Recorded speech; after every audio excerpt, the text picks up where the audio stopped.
solemn occasion, may I respectfully invite all of us to observe a minute of silence in memory of our fallen.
Next, we'll have Her Excellency, the Vice President of the Republic of Ghana.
I invite the National Chair.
On behalf of the Ghana Air Force, I wish to invite Director General Human Resource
When the Selby my crab, I could frame his auntie. My friend in your bed is Shan Wilson. Nabusan said, then I and tell me much one of Banoya, and me machine. A friend of Shaw fat. And I met 20 more I must see by, or this soon by them. Say, I think that there's some AC. One was when to don't was in Tiasami and Panam say, I bet there's some AC.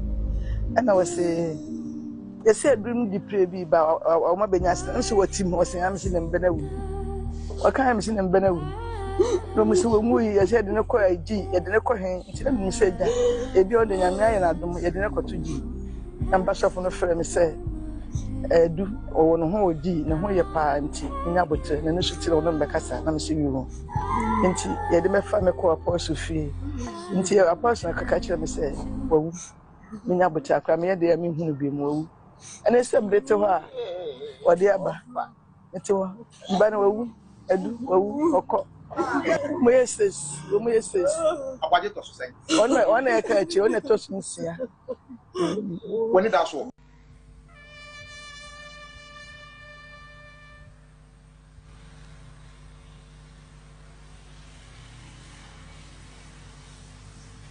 Thank you.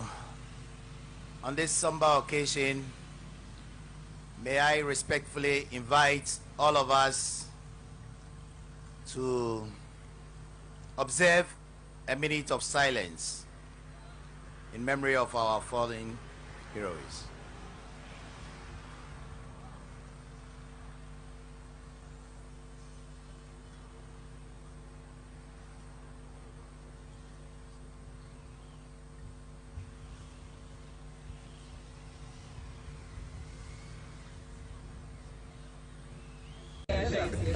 Sure. Sure.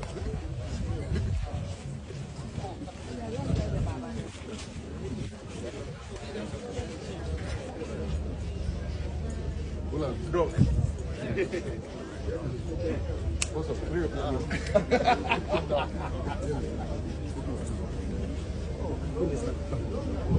My brother, how are you? Very much. All right. Good to see you.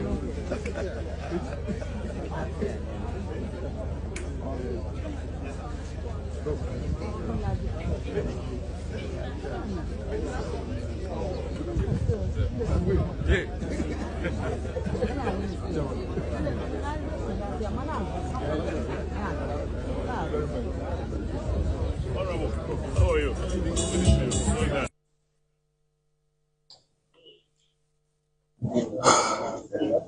Condolence to you. What fond memory can you share with us? It's very difficult.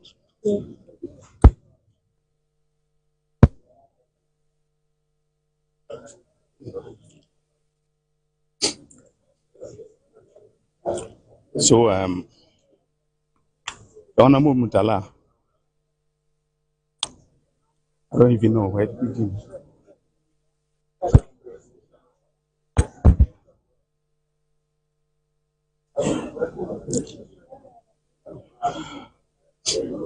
So, if there was anyone in Parliament that we could count on to speak the truth and to be honest and straightforward, he was one of them. Not only was he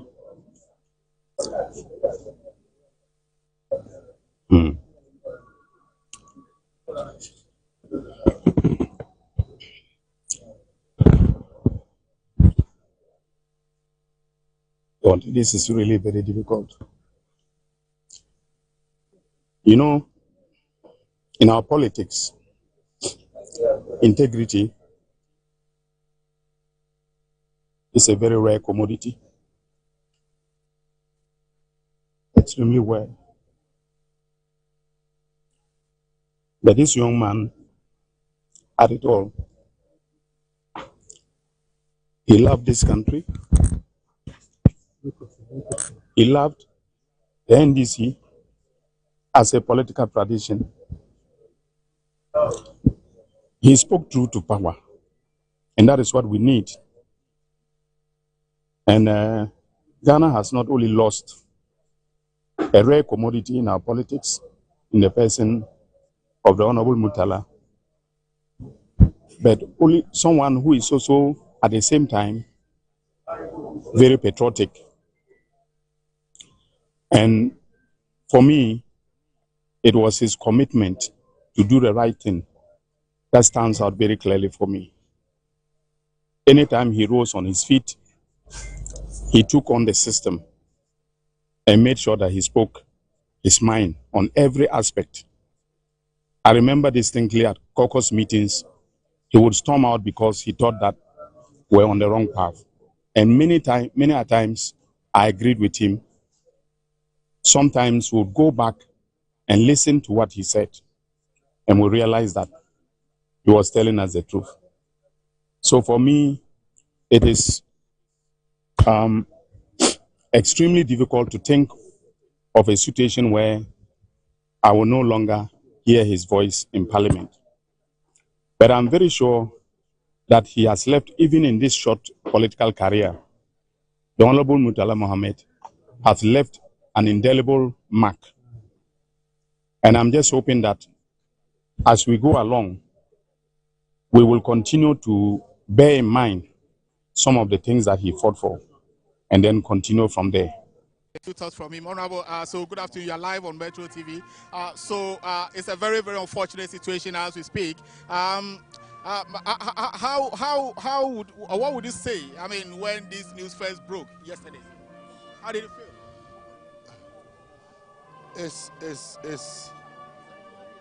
It's difficult to describe. You know, I was asked to go to Gomwa to go and wait for the president to come for the prayer meeting at the Pentecost Retreat Center.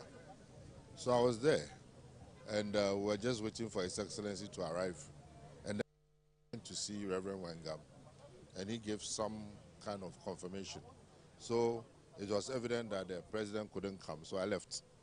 So it was on the way, following the interview on radio, that I got to know the details, and it's just, you know, I don't know. It's just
Assalamu alaikum wa rahmatullahi ta'ala wa barakatuh. Good morning. Today's a Friday, is the 8th of August 2025.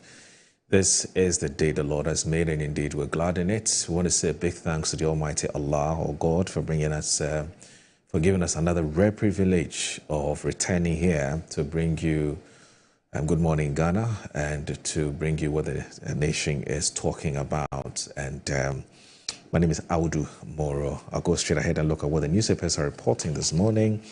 Daily Graphic says that let's offer compassion to bereaved families. President Mahama. State funeral to be held on Friday, August 15.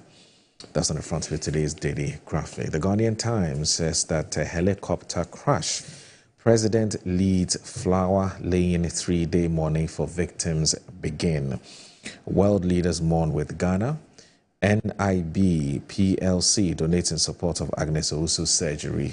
That's good to know. Melcom spent 25 million cedis in support of health projects over the last decade. The Daily Guide.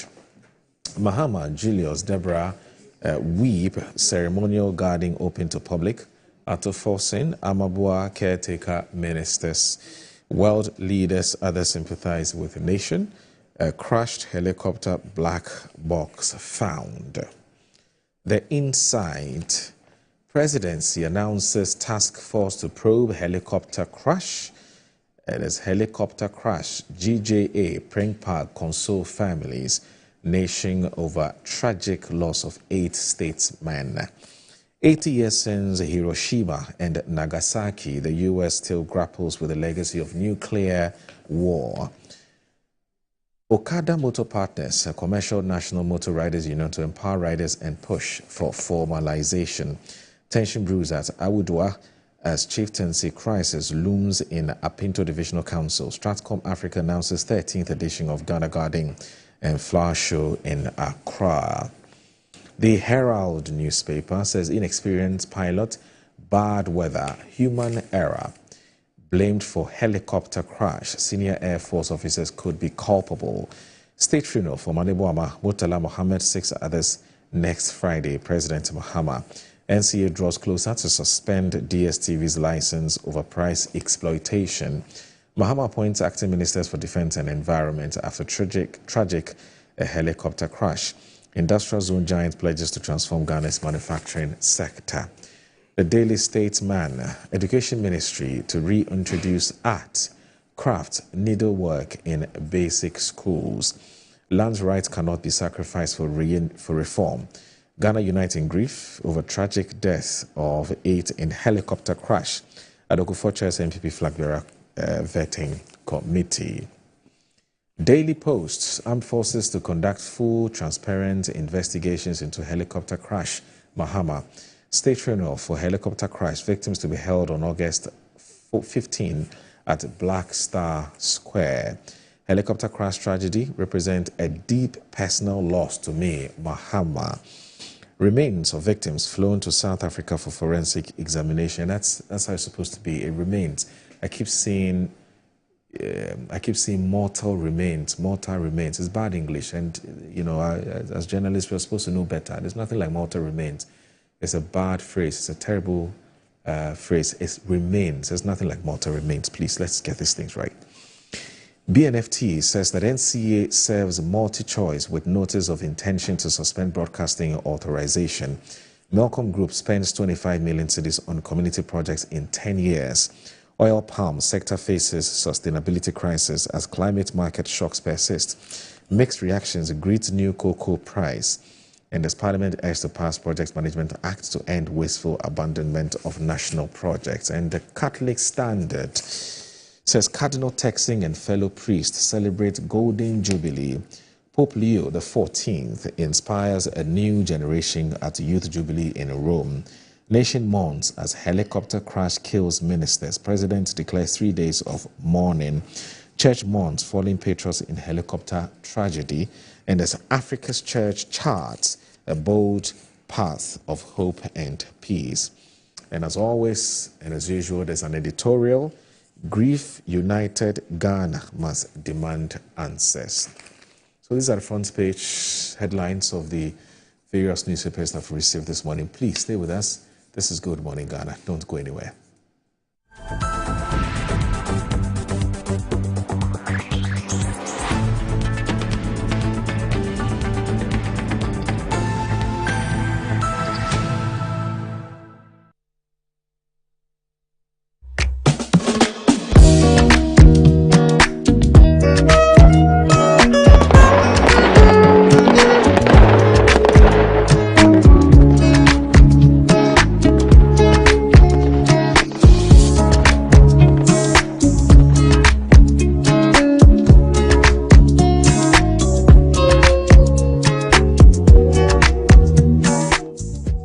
I'm here at Mycom JA Limited to show you the Promethean Active Panel, the ultimate tool for corporate institutions, hospitals, schools, and your home. With its crystal clear 4K display and an unbreakable screen with an ultra responsive touch technology, this isn't just a screen, it's a game changer. For corporate institutions and in schools, this active panel can be used for Zoom meetings and PowerPoint presentation. And oh, your homes are not left behind. You can use it to watch all your favorite programs by just connecting to a Fire Stick, and you can get access to channels like Netflix and Amazon, and voila, you are in there. At Mycom JA Limited, we provide you with the best quality products from the United States of America with 1-year warranty. You can get an active panel at a discounted price of 18,000 Ghana cedi only, and it comes with a Fire Stick, a webcam, and a micro system. You can locate us at Chado Container behind the Trade Fair. Visit Mycom JA Limited today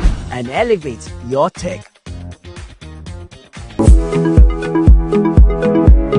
Sometimes the unexpected happens and the hero falls down in his own story. But he needs not stay down for long.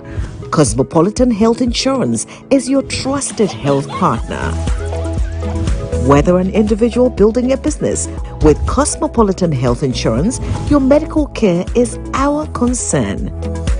For the best health insurance solutions for corporate institutions, groups and associations, families and individuals, choose Cosmopolitan Health Insurance from our over 700 accredited health service providers nationwide. Call us on 0302 540 668 or 0501 678 547 for all your health insurance solutions. Cosmopolitan Health Insurance, your medical care is our concern.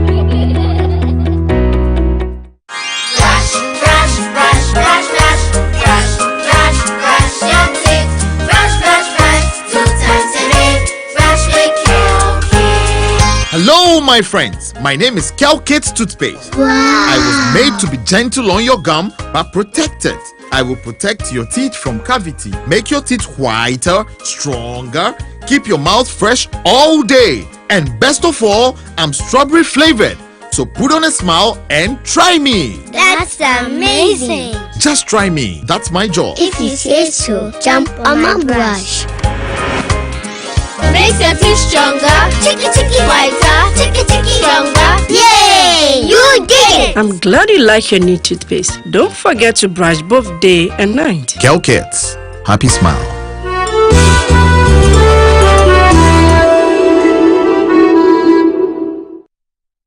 I'm a brand manager. Of course, I accept only quality and affordable printed souvenirs for my promotional campaigns. I'm the head of academic affairs of a very important institution in Ghana. Of course, we only deal with quality, reliable printing companies for our institution's printing materials. I'm talking about appointed time printing. Appointed Time Printings. We take pride in our extensive print scope that transform your ideas into captivating visual masterpieces. We delve into the core objectives and vision of each print project. Precision printing is at the heart of our printing process as we meet your tight deadlines. Our rigorous inspection, color verification, and overall printing excellence are assured. 20 years of printing excellence. It's always a pleasure working with you to create a vibrant, dazzling printing experience that gives you a masterpiece. Appointed Time Printing, your world of quality and affordable printing. Healthy soil is where every great harvest begins. At ACAP, we turn waste into wealth, producing rich organic compost made right here in Ghana for our farmers and our future. Whether you are planting small or big, ACAP compost improves your soil, boosts your yields, and saves you money. Even in your own home garden, give your soil life naturally. ACAP compost, from waste to wealth.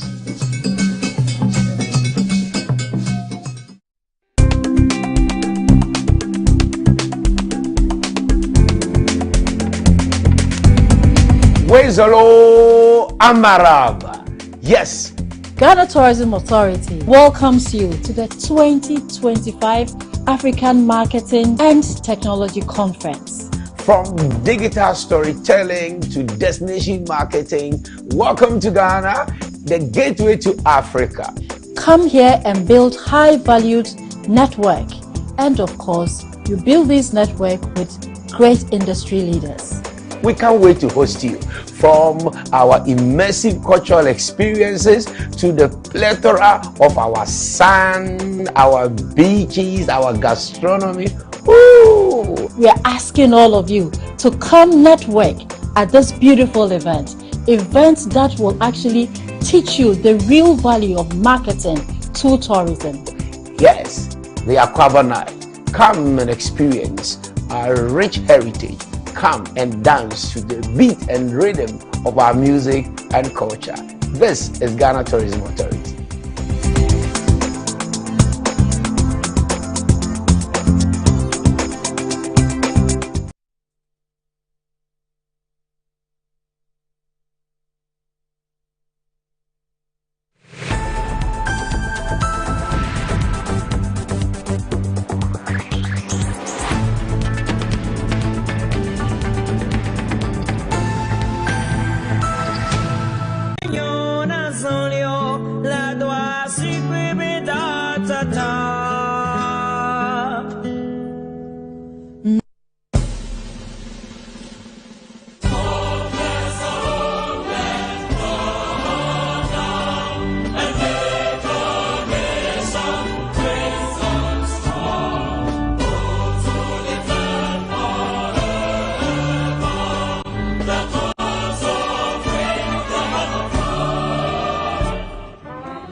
It is with a profoundly heavy heart that I address you tonight.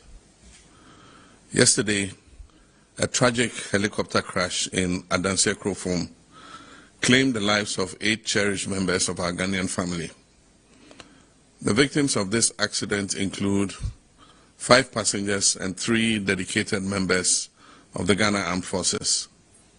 Among them were Dr. Edward Kofi Omanibuama, Minister Ado, also of the Ghana Air Force. A loss of dedicated public servants, intellectuals, and individuals who tirelessly worked for a better Ghana. These 8 individuals dedicated their lives to Ghana's progress. That their final moments were spent in service is a testament to their unwavering commitment. We have lost some of our nation's brightest minds, and this is a moment of shared heartbreak, a time to reflect on the preciousness of life, the sacrifices of public service, and our gratitude for those who dedicate themselves to the well-being of our fellow citizens. Squadron Leader Anala, Flying of Sampedu, and Sergeant Ado were dedicated members of our Air Force, embodying the best of their profession. Alhaji Muniru Mohammed Limuna was a humble yet effective public servant. And as we mourn, questions about the cause of this tragedy are only natural and important.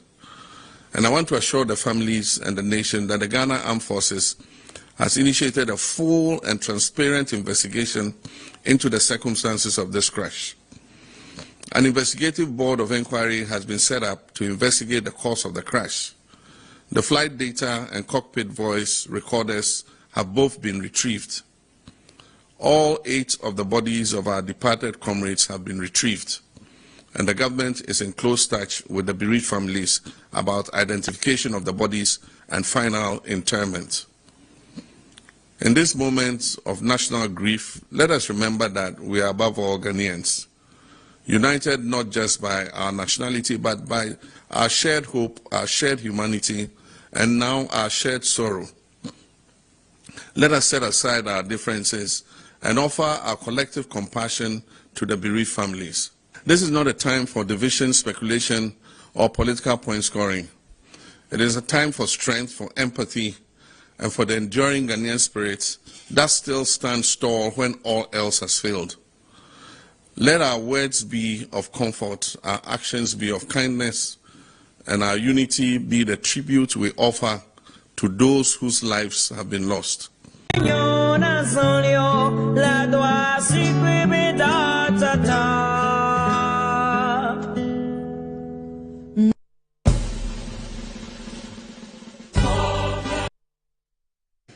All right, you're live in Good Morning Ghana, and this show is also live on 94.1 FM.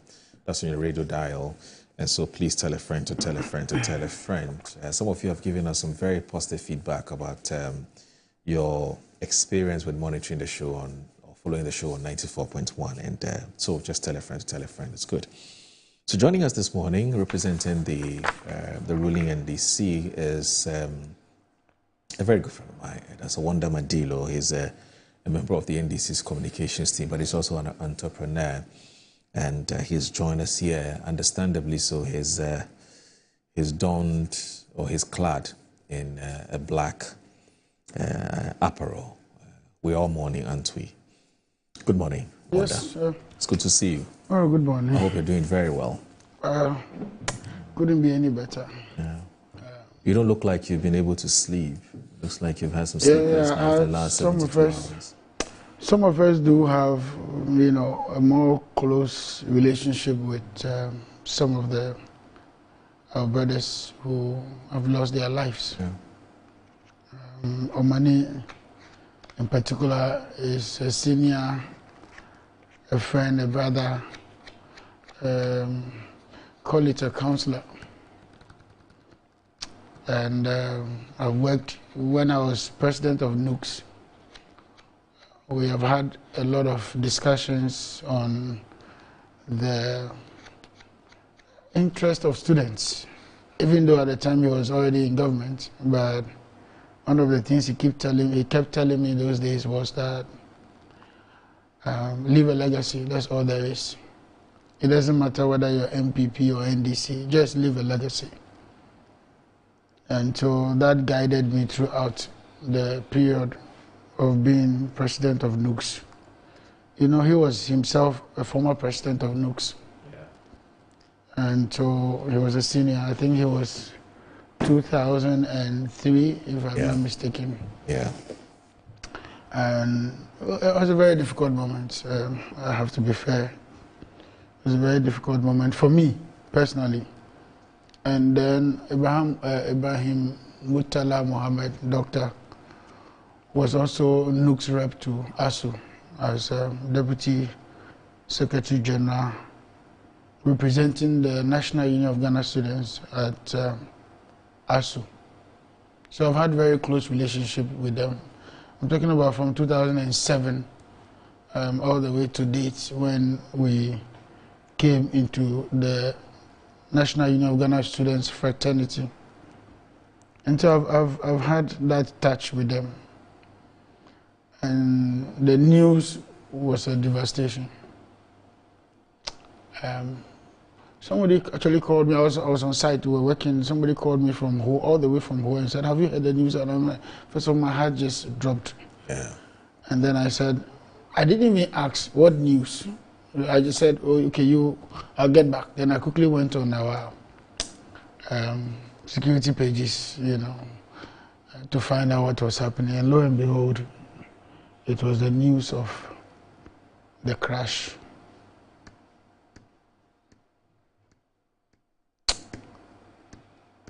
I don't believe in reincarnation. I don't.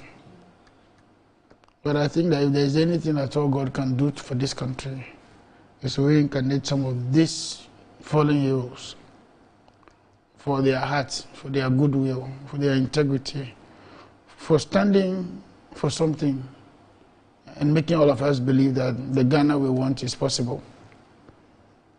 And so it's with a heavy heart. This morning I came and I wanted to sing a song.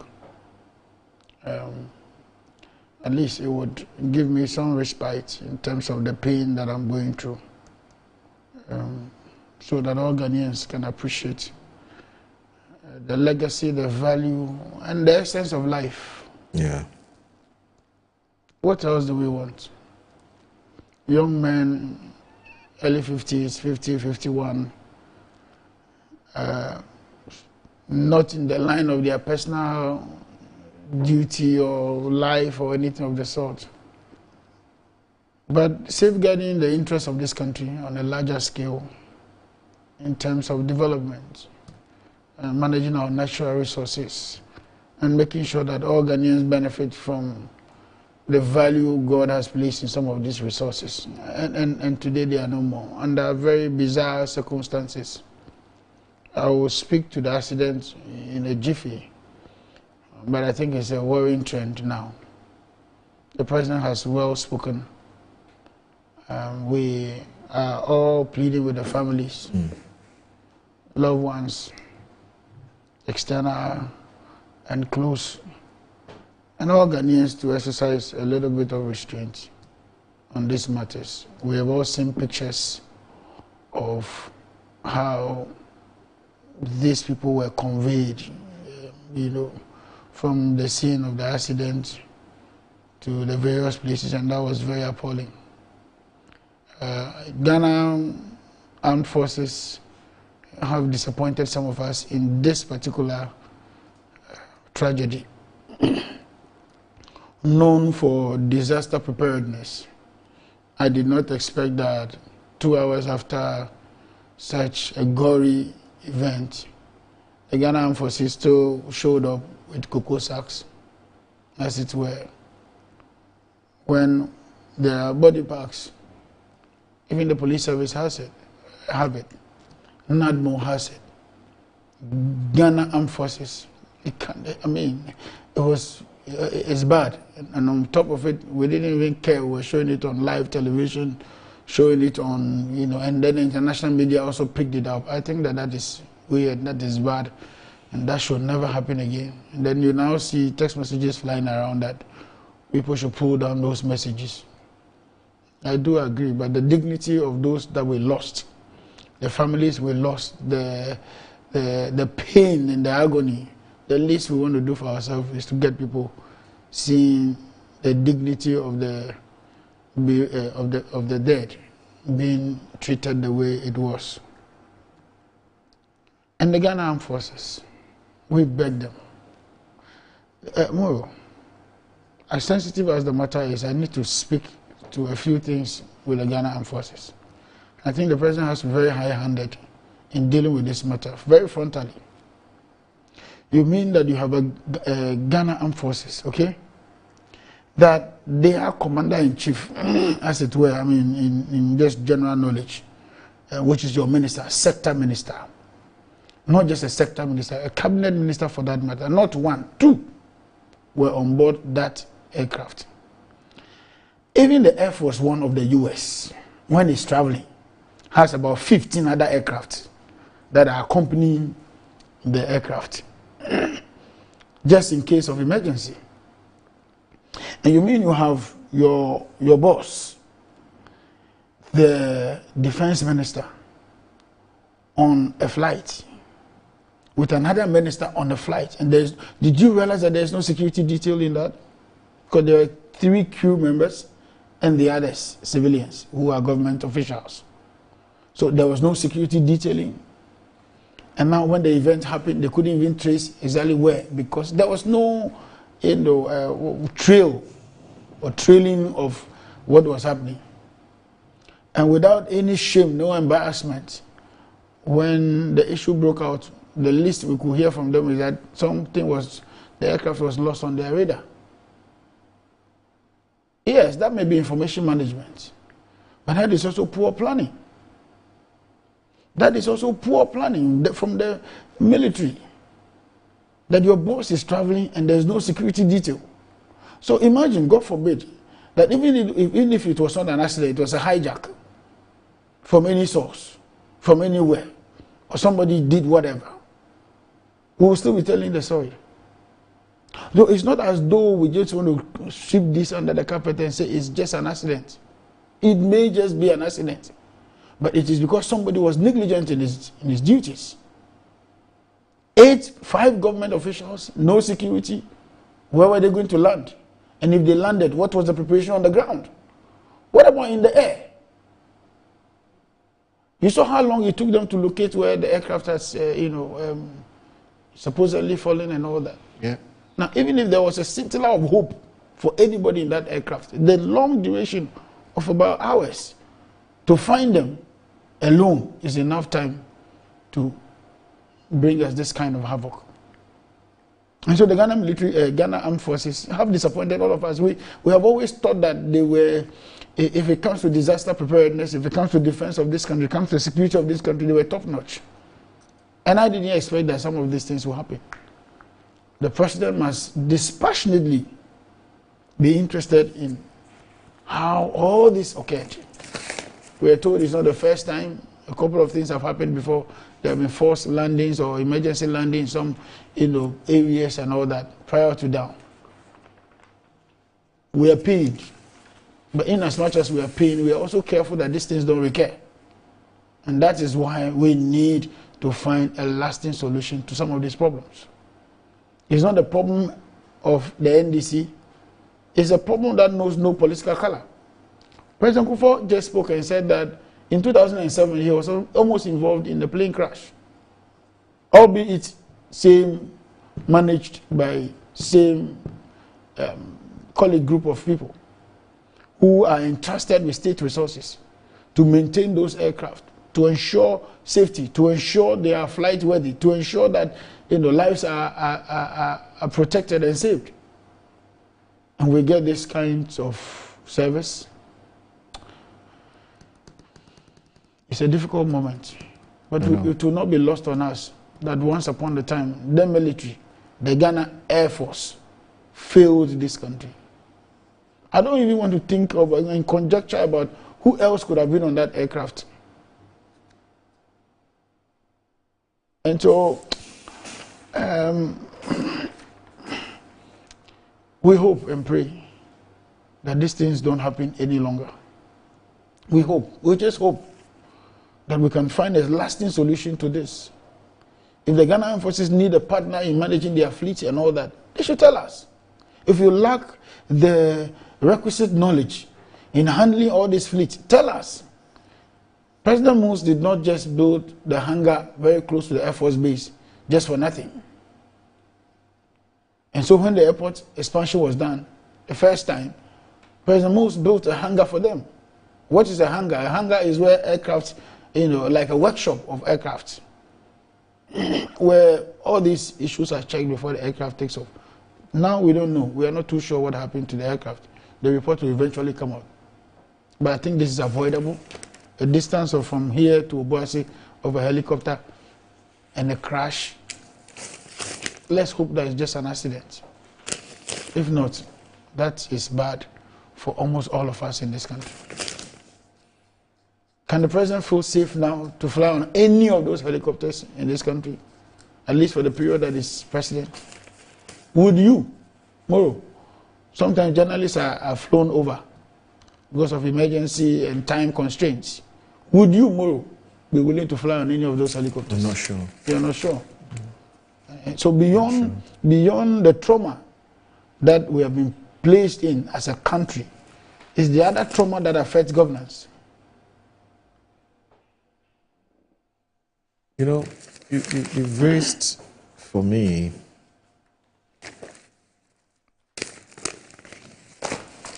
some very, very important issues as far as this tragedy is concerned, and it's the challenge we have now. It's whether we should continue to mourn these fallen heroes and to sort of extol their virtues and talk about the kinds of lives that they lived, or to begin a conversation about where we all went wrong as a nation, and perhaps more specifically, those who were in charge of making sure that the machine, which is the helicopter, was in a very good before being used, and what is even the maintenance culture, history, and so on and so forth. It's an extremely important conversation, because oftentimes in this country we like to sweep things under the carpet in the name of Yemfa Manyame. Fortunately, the president has called for a full investigation into this. Now, the Catholic Standard, I don't know whether you read the Catholic Standard before you came here, but the Catholic Standard's editorial today, I was just looking at it earlier before you came. It's sort of in league, totally agrees with everything you said. Yeah. And I'm going to read it. It's just about 3 or 4 paragraphs. It's an editorial about 4 paragraphs, just 4 or 5 paragraphs. But earlier, you talked about the fact that you have a song that you want to sing. Yeah, I really want to sing. I think it's only fair and proper that we allow you to sing out your grief, because we want to have the best of you, as you start a conversation about this very, very unfortunate incident which has happened. So if you don't mind, if you are still in the mood, please sing. And if I know the words of the song, I don't mind joining you at all. Is it Abide With Me that you want to sing? No, you've had a lot of dealings with the Airways. Yes, I know. The Airways, but you didn't take time to learn the language. Yeah, well, that's true. That's true. It's an Airways song. Right. The sad thing is that my mom is from the Volta region. I was born in the Volta region. That's well. I was born in Joje. Oh, okay. Yes, in Yeah, Ketuna. That's Edem Agbanes from State 20. You mentioned that before. And I only left there when I was 2. And when I came to Accra, the only language I could speak or understand was Anglo. Unfortunately, I didn't meet you early, so I've struggled to sustain my ability to speak Anglo. But I'm sure when you sing, I'll be able to pick bits and pieces of it. So please feel free. I'll try to see if I can help you sing. It's an Ewe song which rendition goes like, I want to make it to heaven. Okay. It is my desire to make it to heaven. Okay. No, nothing, sing it. No, I just want to tell people nothing else matters. Yeah. I just want to make it. If I don't have Christ, if I don't have God, I can't make it. Life is meaningless when we don't have God. So it goes like this. Madibe maijifo nyadidie nyabe maijifo. Then you take it again. Madibe maijifo nyadidie nyabe maijifo. He ha menu wadeke mele yigo. Negbe gbogbo menu oko akplowayi. Ne Yesu melasiwo meleyigo yata no viva na ho Yesu. Very simple. And I've been singing that song throughout the period. I said, what is the worth of life? When Obama is a medical doctor, he doesn't really need politics. He's self-accomplished. He's doing very well in his special field, and he's done other studies in economy, in public health, and just a budding young man at the age of 51, and you did not expect that this will hit him. Surprisingly, he and Murtala were born in the same year, in the same month. One is born 25th or 26th, and the other is 8th or something in December. And so I'm very pained, I'm very hurt. But we need to dispassionately, politically, resolve some of these things going forward. It's no longer politics when lives are lost. It's no longer politics when it involves the dignity of our citizens. It's no longer politics when it involves the security and life of our people. It's no longer politics when it involves the negligence, supposed negligence of state institutions that are mandated to do it, to get it right.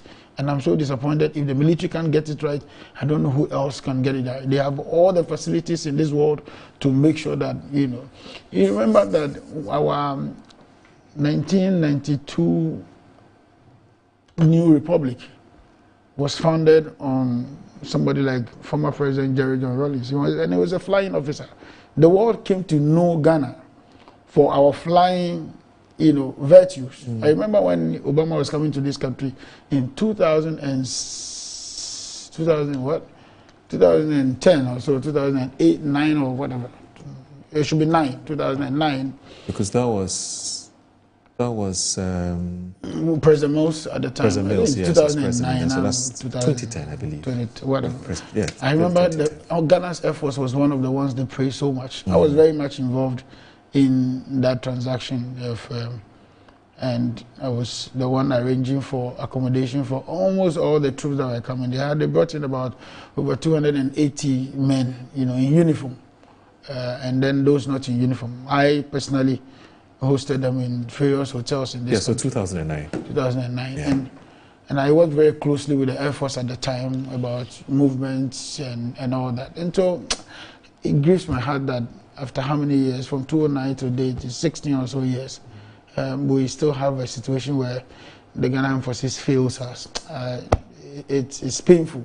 If you remember this cargo that landed at the Elwalk Stadium some time ago, and what this country went to. Well, why don't we hold on a bit and wait and for the investigations to end before we draw any kind of conclusion? No, we are not drawing conclusions. In fact, the things of course, I agree with you that actually the Ghana forces opening the eyes, opening the eyes of the investigative team to even expand the scope. It shouldn't just be limited to this accident. Yeah. There have been other infractions in the past.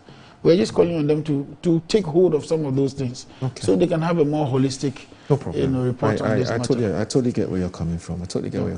But also joining us on the show this morning is, another very good friend of mine. He's almost like a brother to me as well. It's former Ghana's Consul General to Jeddah in Saudi Arabia, talking about Alhaji Kamaluddin Abdullahi, who is the Deputy Communications Director of the New Patriotic Party. He's also a very religious man, very religious, just like one of his very good friends. And Murtala I know, is a very, very close friend of Alhaji Kamaluddin, and I can't imagine I can't imagine what you've also been going through since the news broke. Alhaji, assalamu alaikum. Wa alaikum salam wa rahmatullahi ta'ala wa barakatuh. I hope you are you're dealing with the issues quite well. Yes, very good morning to you and to my brother Wanda, as well as our viewers. Trying to pick the bits and pieces up and put ourselves together again. But as Muslims, we have always stood by the saying of the Almighty Allah that Inna lillah wa inna ilayhi raji'un. That to Him we come from, and to Him we surely go back. Is our or we belong. Clearly, He has said in the Quran that anytime an affliction befalls you, always remember this verse, that to me you come from, and to me is your return. It is not only related to death, even in adversities. You may be rich at a point, you become poor at a point, you may be healthy at a point, you become sick at a point, and you may have your loved ones at a point, you may lose them. Allah said He created us to test us. He says He is going to put us through trials. That's what Allah said in the Quran. So what has befallen us as a people is for me, I see it as a test. I see it as something that, of course, points to the fact that we should grow in spirituality as well. And we should also use that as a lesson, or as kind of, not a lesson per se, but as a guide towards the future. And always remember that, look, nothing in this world is permanent. Nothing in this world is permanent. A lot have happened before. A lot has just happened. A lot is yet to happen. So all we need to do is to always ensure that there are two components of the human being: the metaphysical being and the physical being. Sadly, today, we have always forgotten of the metaphysical being, the spiritual development. Trust me. I have always asked myself, the beautiful salad that you sit on the table to eat, the fruits that you eat, to nourish the body, to make you happy, because you are healthy and you are looking glowing and strong. Have you stopped to think of what the soul is? Because, like I said, you have the metaphysical part of you and the physical part of you. But many of us feed the physical part, and we do not even feed the metaphysical part. Here is the soul, which, of course, you would not see the reward, but trust me, that reward is more than the physical being that you are actually nourishing. So, the President of the Republic of Ghana is going through grief. He's the one we have chosen as our people, as our president, as a people. Leaders in this country are going through grief. They are those we have chosen as our leaders. In this case, I'm talking about chiefs. I'm talking about queen mothers. I'm talking about imams. I'm talking about pastors. I'm talking about leaders, chief executives of institutions, both private and public. These are leaders. And Allah has told us in the Quran that He is the one who chooses those leaders. And anytime He chooses a leader, you owe it a duty to follow that leader. Yeah.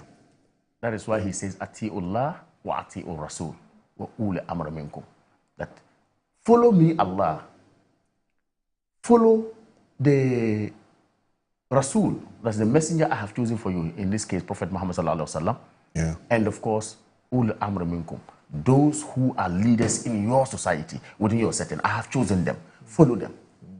So, our point of departure this morning is to just say our condolences to the President of the Republic of Ghana. Our condolences to the leaders of this country. our condolences to our past leaders. In fact, President Kufuor gave a narration yesterday or so. He recalls what would have actually happened to him in 2007 when he was from Tripoli going to Sudan. Yeah. Okay? But for God's intervention, we would have had something different that time. True. Okay? So it tells you the vulnerabilities that politicians go through. What we face as a people in terms of being leaders or politicians. It tells you that, look, it's not easy. Diplomatic travels are dangerous. Look, you can be a member of parliament. You are in Nigeria for assignment. When this critical voting is in place or supposed to take place in parliament, and you are supposed to move the next available flight, no matter what flight is, the aircraft it is, you have to join because you have to come for national exercise. So, Moro, in as much as we face these vulnerabilities, in as much as we have decided we're going to save our country, let us not lose the sight of the fact that indeed such afflictions could also happen. Please indulge me, and I need to take a short break. You're live on Good Morning, and please stay with us.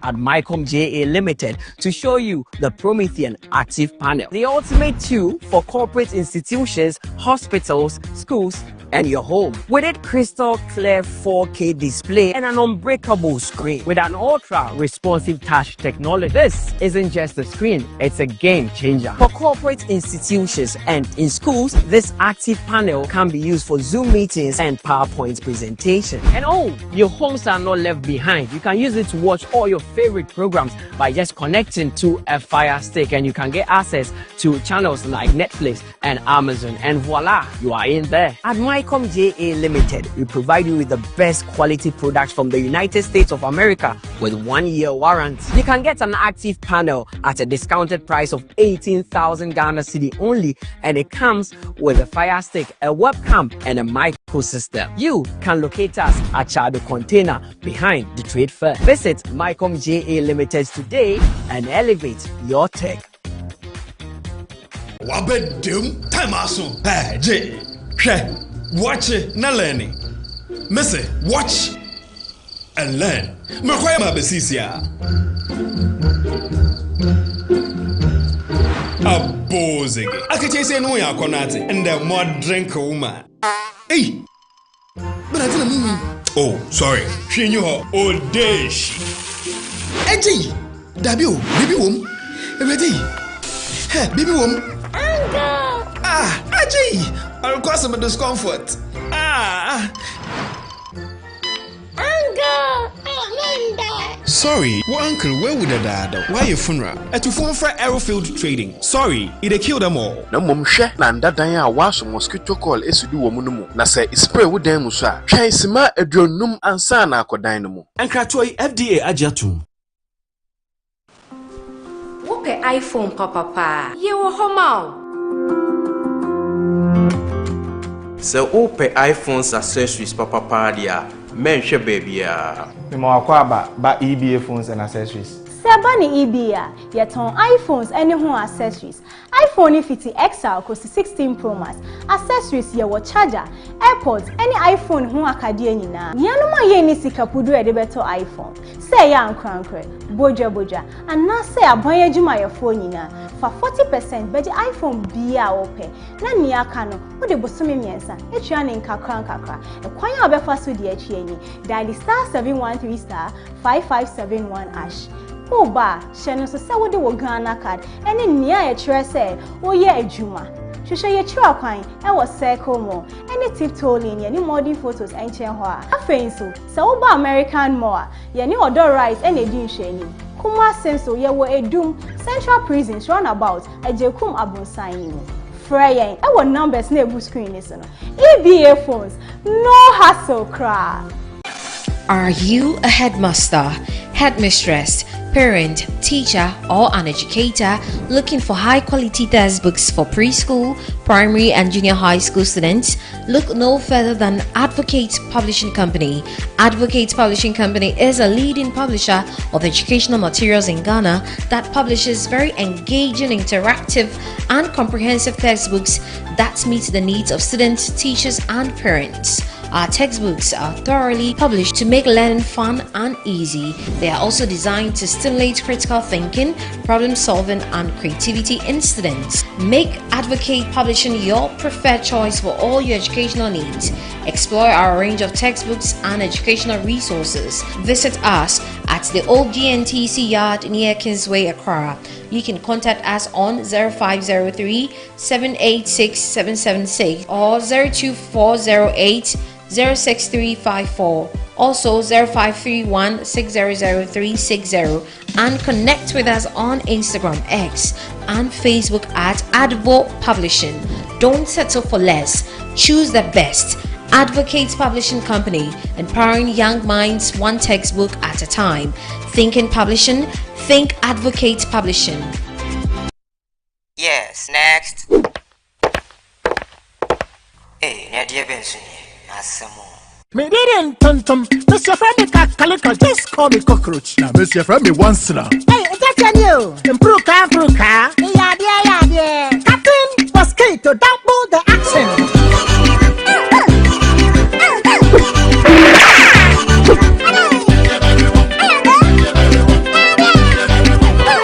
Me didn't sasso spray. Mr. Friend is sasso quell. Yeah, go to my sasso.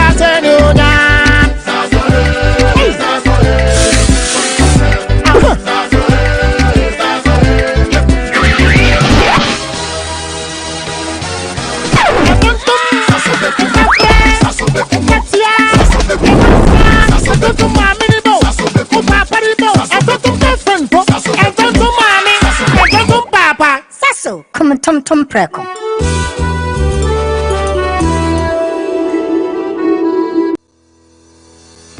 Tucked between the vibrant energy of Accra and the scenic charm of the Kwabenya Hills, our gated community offers the perfect blend of tranquility and accessibility. Welcome to Rehoboth Knightsbridge, where nature meets opportunity. Secure your future with fully serviced plots with well-tarred roads, reliable drainage systems, electricity, and water. Build your dream home in a community that cares for your well-being and safety. Indulge in premium amenities that redefine luxury living: a swimming pool, tennis court, basketball court, sauna and steam in the iconic shopping mall, all within reach. It's more than just a space. It's your sanctuary in the city. Wake up to mountain views, take a jog under palm-lined paths, and experience the perfect balance of city access and natural beauty. Starting at just 450,000 cedis with flexible payment plans. Visit www.rehobothpropertiesgh.com or call or WhatsApp 024-476-4499 or 020-495-0810. Rehoboth Properties, quality housing for all.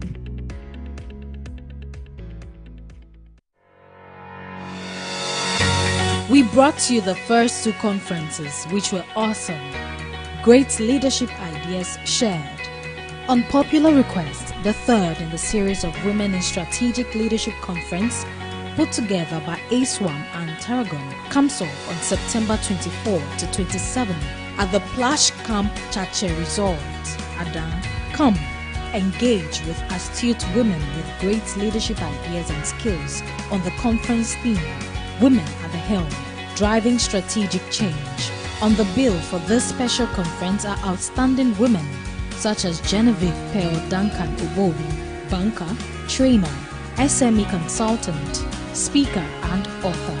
Miss AC Mills Robertson, Director of Inclusive Banking at Fidelity Bank Ghana, and Mrs. Augustina Atkinson Dadebo, Counseling Psychologist and Assistant Registrar, UPSA. Do call 059-205-2286 or 024-403-5731. Come and let's advance women in leadership while creating a supportive community as well as empower women in leadership.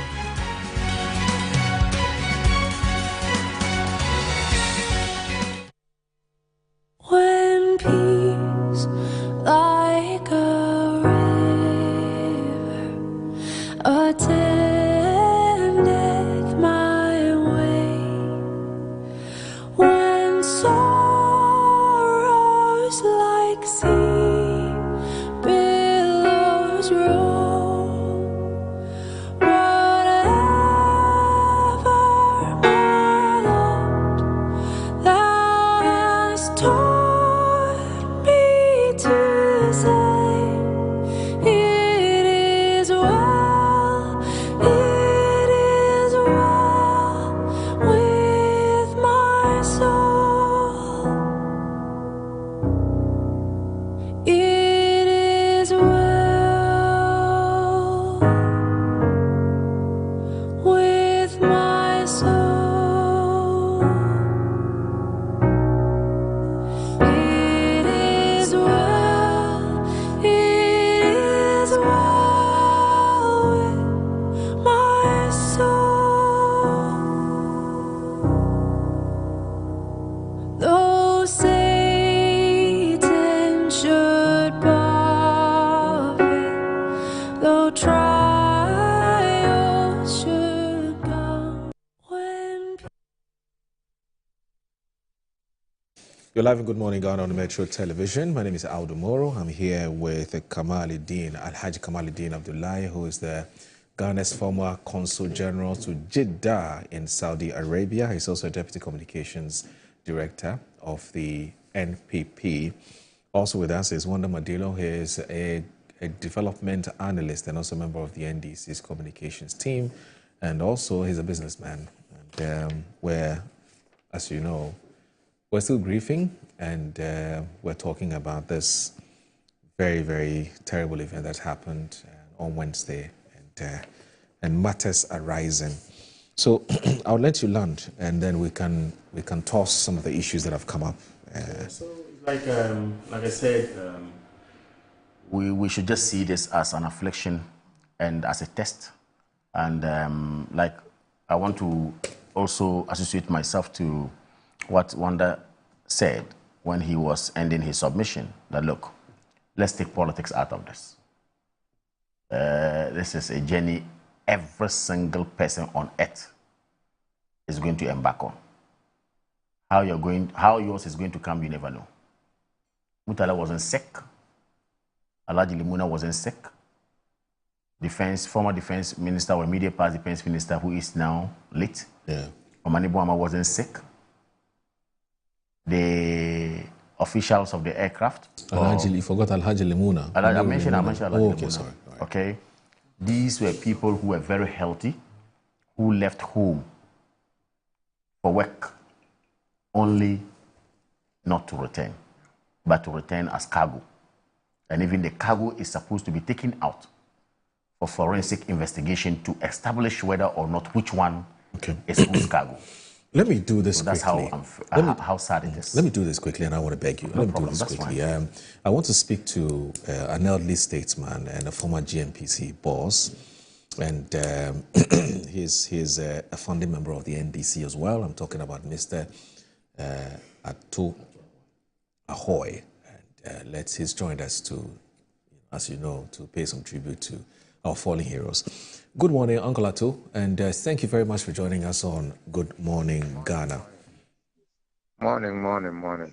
How are you? I'm doing very well, sir, and we're happy to have you join us. I don't know how's the feeling like since you had this unfortunate incident.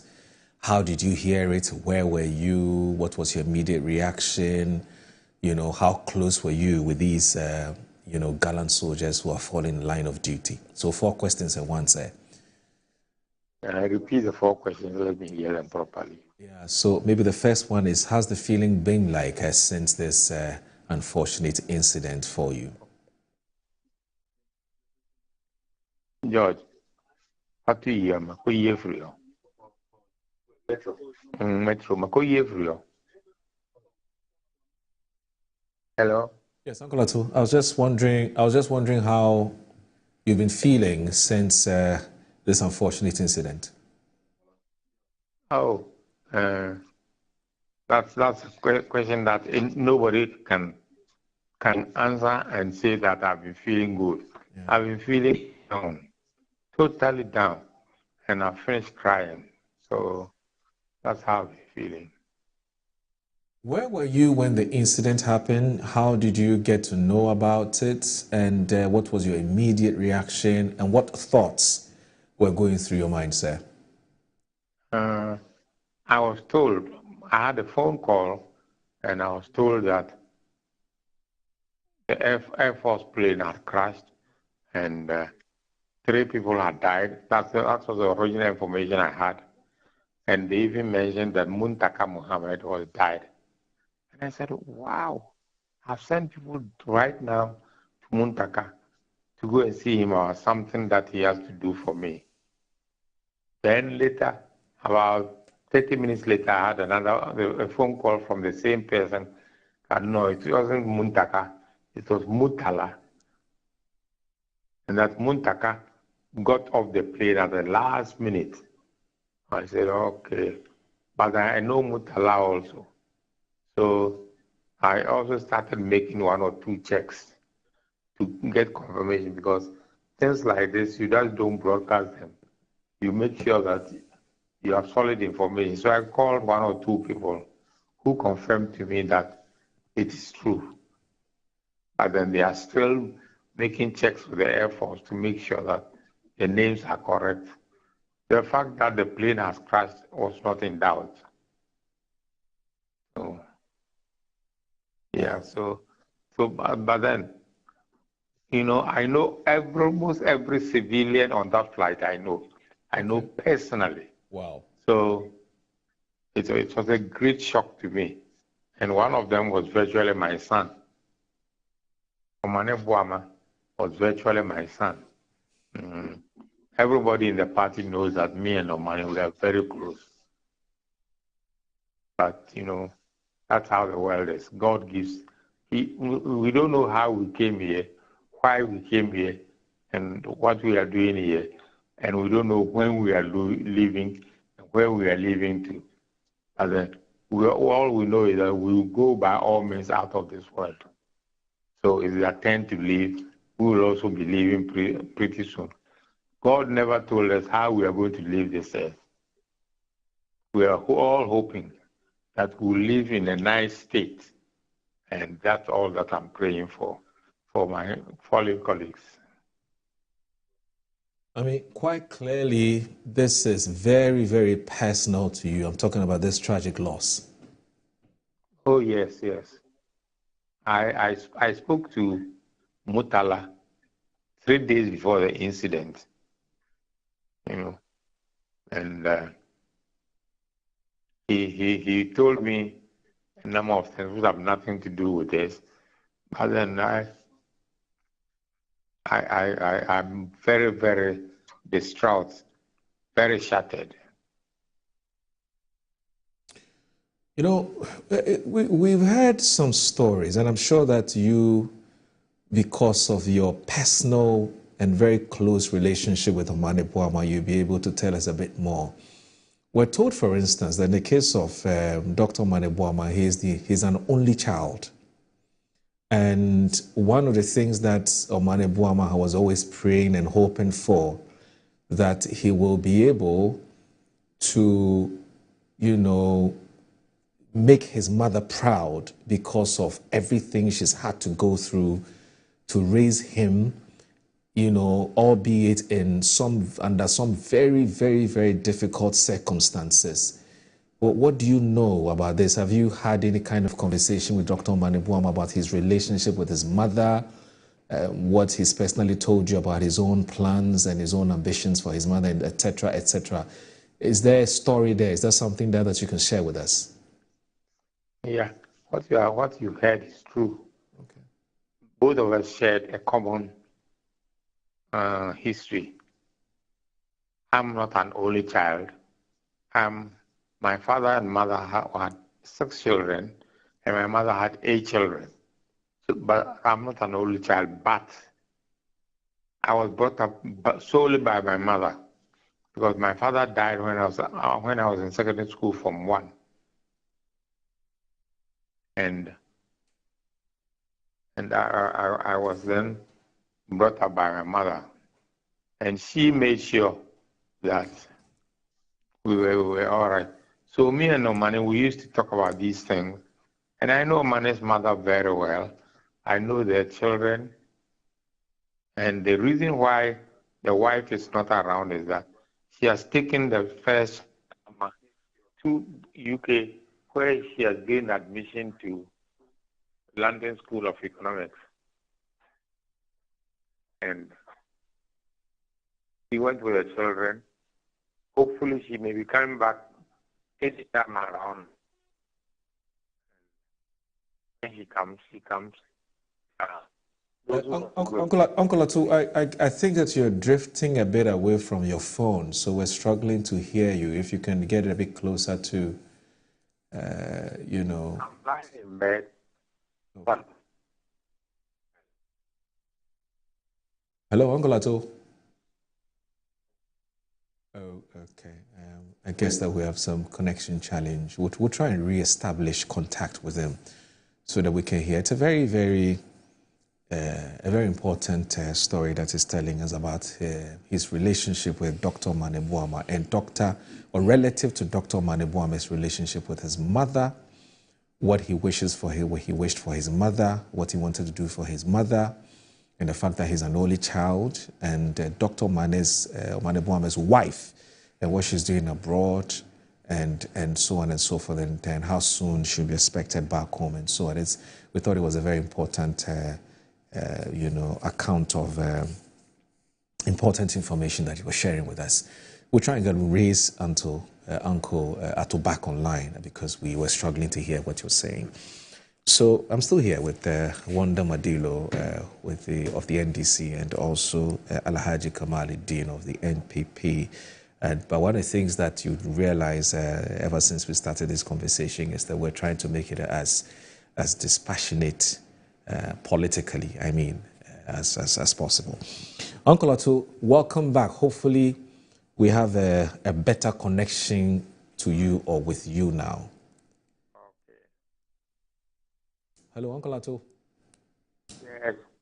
Yes. No, yes, sir. We were struggling to hear you. You were not audible.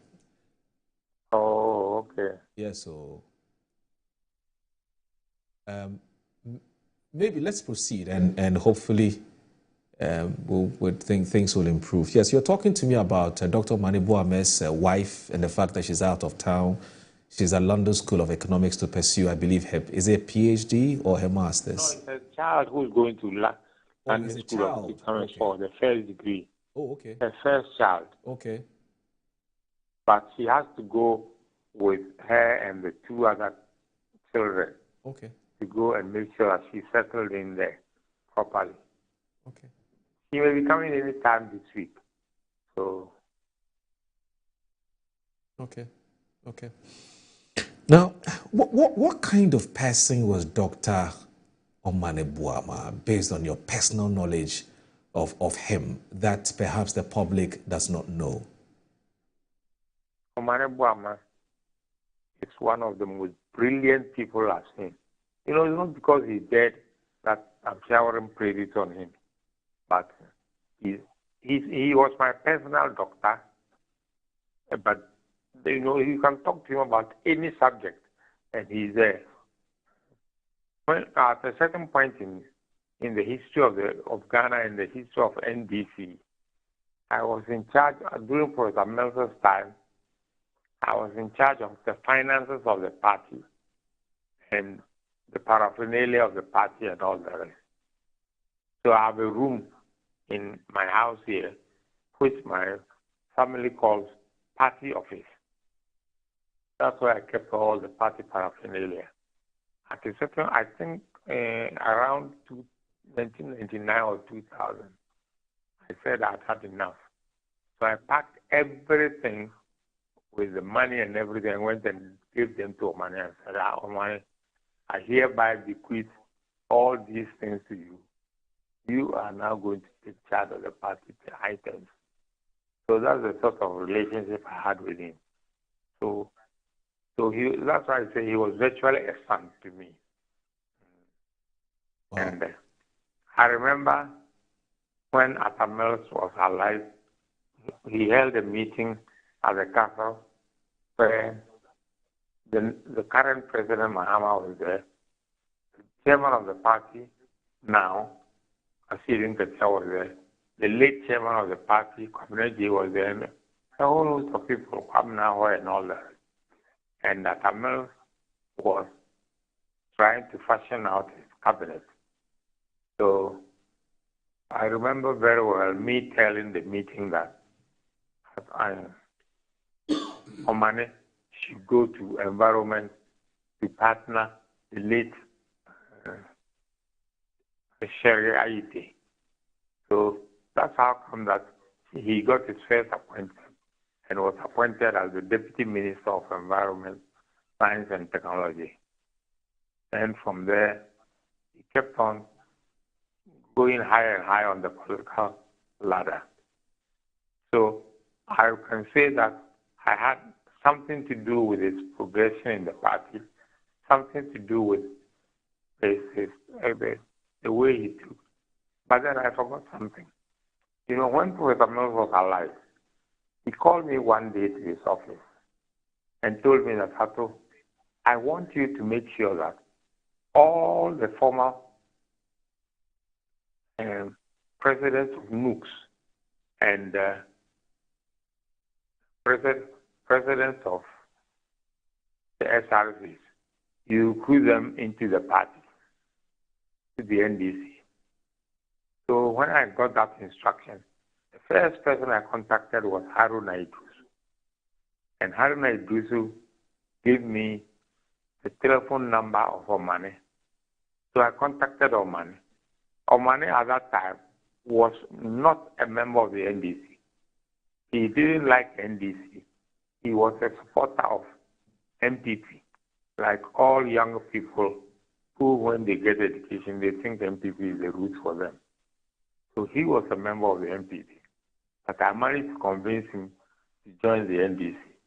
So that is how Omane came to the NDC, and we became ever closer after that. When he was writing his first book on the Get Fund, he wrote the book virtually in my house. Because every chapter he would bring it to my house, we'll discuss it and all that. I'm telling you these things to show you how close I was with the guy. But now he's no more, so I can say these things because he won't be here to deny or accept it, even though what I'm saying is true. Okay, Moro. Uncle Ato. Yeah. Yes. The next question is what? Yes.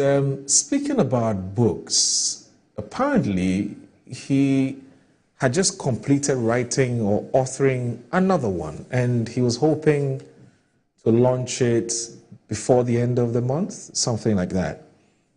Did you know about this? Did you have any role to play in that one too? Another book on Ataman's presidency or whatever it is. Yes. He had shown it to me. We had gone through it, and then now now he's gone. I'm sure the wife or somebody who has the wife or Felix Ofosu-Kwakye would have to launch it. There are three possible people who can launch that book: the wife, Felix Ofosu-Kwakye, Minister for Communication, Minister for what? Presidential Affairs or whatever it is, and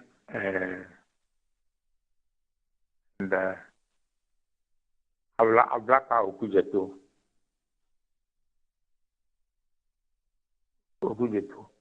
They were very close to him, so any one of them can launch it. Well,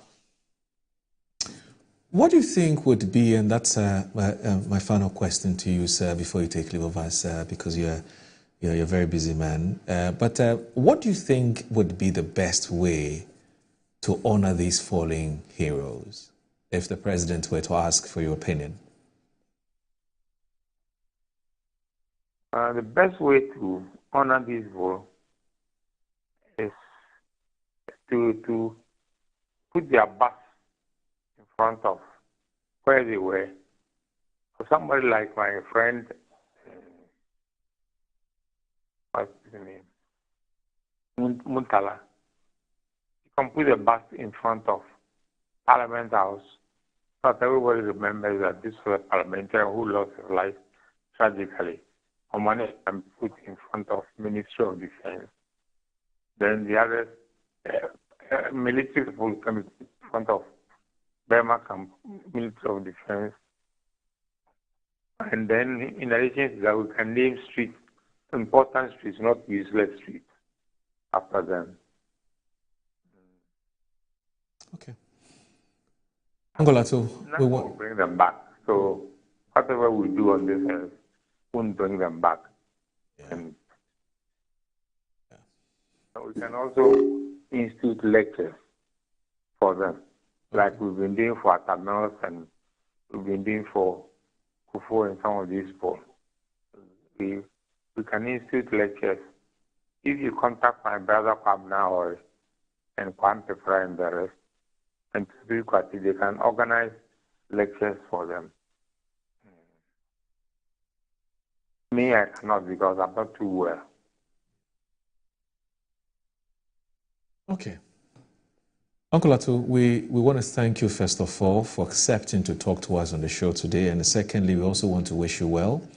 And as the father here, I'm talking about the godfather of Dr. Omane Boama, we want to personally wish you our heartfelt commiserations for this very, very, very, very serious loss. I was godfather to a lot of them. Yeah. Somebody like Dr.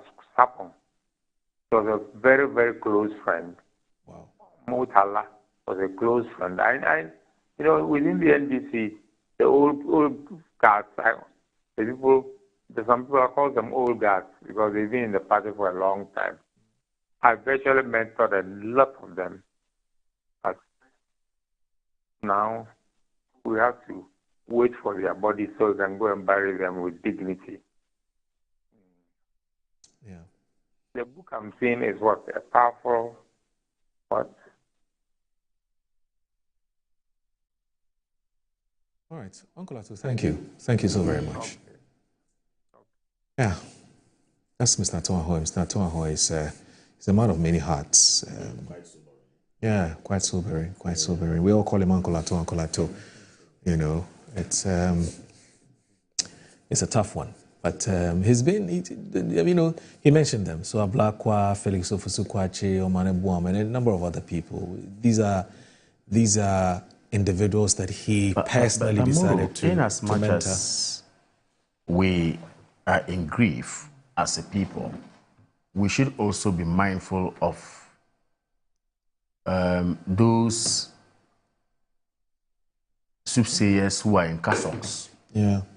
When I say soothsayers in cassocks, right, you would understand what is happening on social media. I know.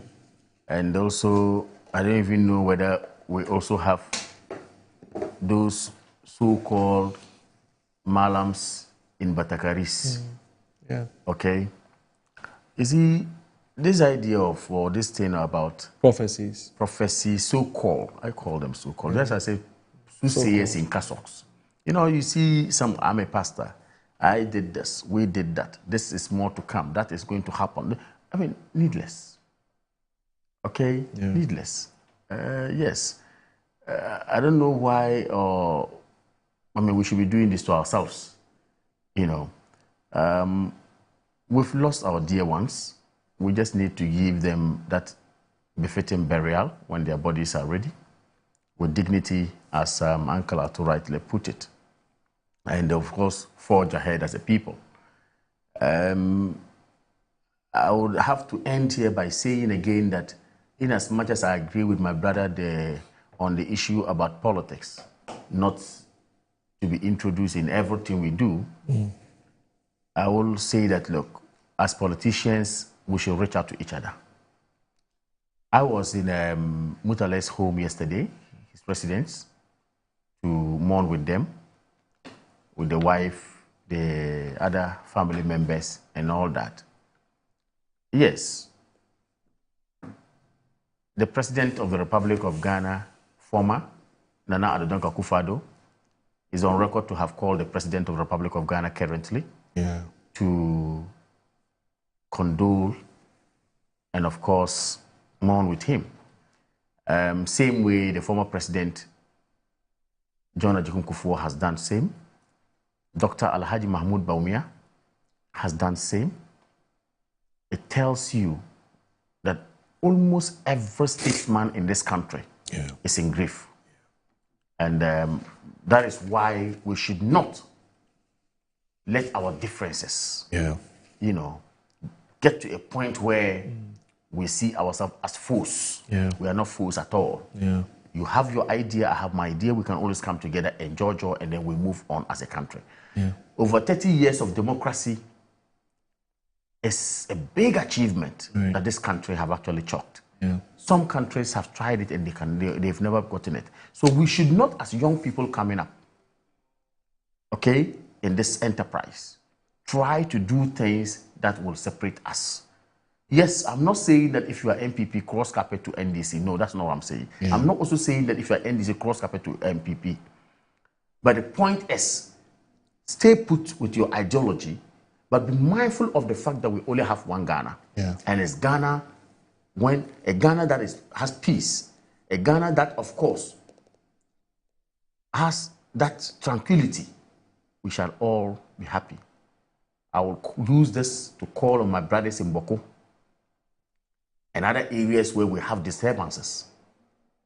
We should remember that this is a temporal world. Okay? Enjoy joy with each other. Whatever differences that we do have, solve it and move on as a people. Look, how we are only promised 70 years. And even the 70 years, you don't even, many of us don't get it. Mutala was just born in 1974. Okay? Omanibu Ama, I think same, right? 1974. Same month, all of them in December. December. In fact, he would have turned 49 in December. In December, Omanibu Ama. What we see? No. It's December. No, Mutala is not December. 74. His is August, eh? No, they are December. December, Omani, in fact, I had a family relative from one of the media houses say that he's 48. Wow. He would have turned 49 in December. So you're not a 74 born then? So he's a 77, 70. So that's 70, that's 76. 76, yeah. 76, right? No, actually 77.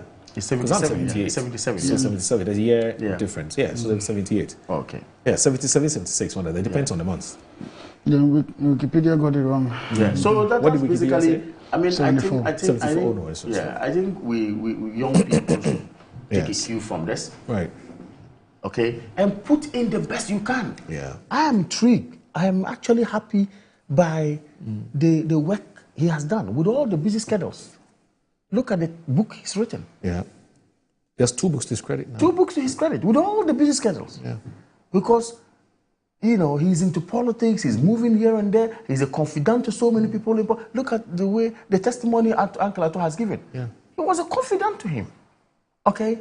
I believe the president yesterday in his statement, he mentioned it. He said he had loved personally something, but he had personal bond with some of these people. Who knows what they were discussing? Who knows how close they were? Okay, so I think that, yes, we also should take a cue from it. In as much as you are in this world, you need to leave footprints. You need to leave legacies. Do things. It's not the noise you make outside. It's not the noise you make on social media. It's not who telling people boisterous, trying to show who you are. No. If people should tell you what they know and what they have, secretly and quietly, and developing themselves, you'll be amazed. So on this note, I think we are mourning, and yesterday's flower laying as well as wreath laying by the president and some leaders of the NDC and the government. We, of course, we share in their grief. We mourn with them, and we pray and hope that the body returns safely, or their bodies return safely for that befitting burial to be given. In Islam, we should have had our burial by now, you know, but for what has happened, and this forensics ought to be done. I think that in Islam, when it happens the next day or the next moment, you belong to Allah, and then we go for the interment and you are done, as it were. May Allah have mercy on their souls, and may they be resting well with Almighty Allah. May they be forgiven. For those of them who are Muslims, we Muslims believe that the highest rank in Jannah is the Jannah Firdaus. May Allah grant them the Jannah Firdaus that we all pray to have as a people. So a number of things have come up, and we'll look at them. Yeah. In connection with this event. But let me look at some messages that have come through. So Mancha Bruce is a regular viewer of the show. He sent us a message and says that, good morning, Moro. Ghana is in distress. Our hearts are sad and we're in sorrow and sighing. Therefore, the most fitting tribute to the brave individuals who lost their lives in the tragic helicopter accident would be for Ghana to successfully combat illegal mining. Their sacrifice should serve as a catalyst for decisive action and meaningful change. May they rest in eternal peace. Mancha Bruce II, he's a senior lecturer in Takoradi, Technical University. So Eben from Kwabenya says, the NDC fraternity is in deep pain for our comrades and heroes in duty that lost their lives. May our Father in heaven keep their souls still till we meet again. Rest well, comrades. And this one here from, is it the, okay. All right, so Kwame Sapon is with the CDD, Kwame Asidu Sapon, or Kwame Sapon Asidu with the CDD, is also a health practitioner. He says that Edredo Manebo was more than a friend. He was a jolly good fella whose intellect, warmth, and patriotism lit up every room and every conversation. I will miss our fierce dawn debate where ideas clashed not for ego, but for the singular purpose of building a better Ghana.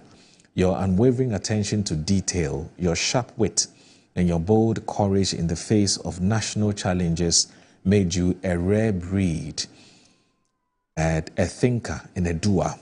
It pains me deeply that a conversation we planned for the evening of the 6th of August never happened.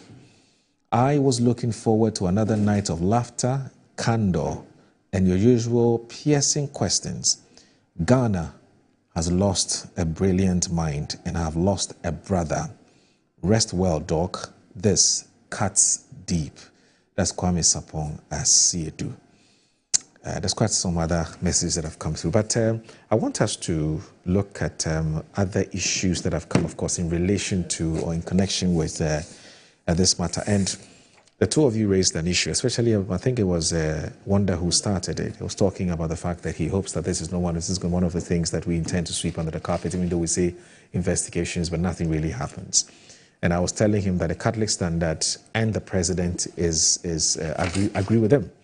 So the president yesterday, before I even look at that of the Catholic standard, the president yesterday talked about a call for full investigations to be conducted by the Ghana Armed Forces. So President John Dramani Mahama has vowed to launch a full and transparent investigations into the tragic helicopter crash that claimed 8 lives, including top government officials and members of the Ghana Armed Forces. In a solemn national address from Jubilee House on Thursday, August 7th, the President expressed deep sorrow and pledged solidarity with the families of the deceased, calling for unity as the nation grapples with the aftermath of the fatal crash in the Adanse, Ekrofo, Ashanti region.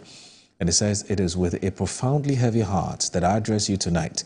President Mahama said yesterday, a tragic helicopter crash claimed the lives of 8 cherished members of our Ghanaian family. And he goes, they were told who they are.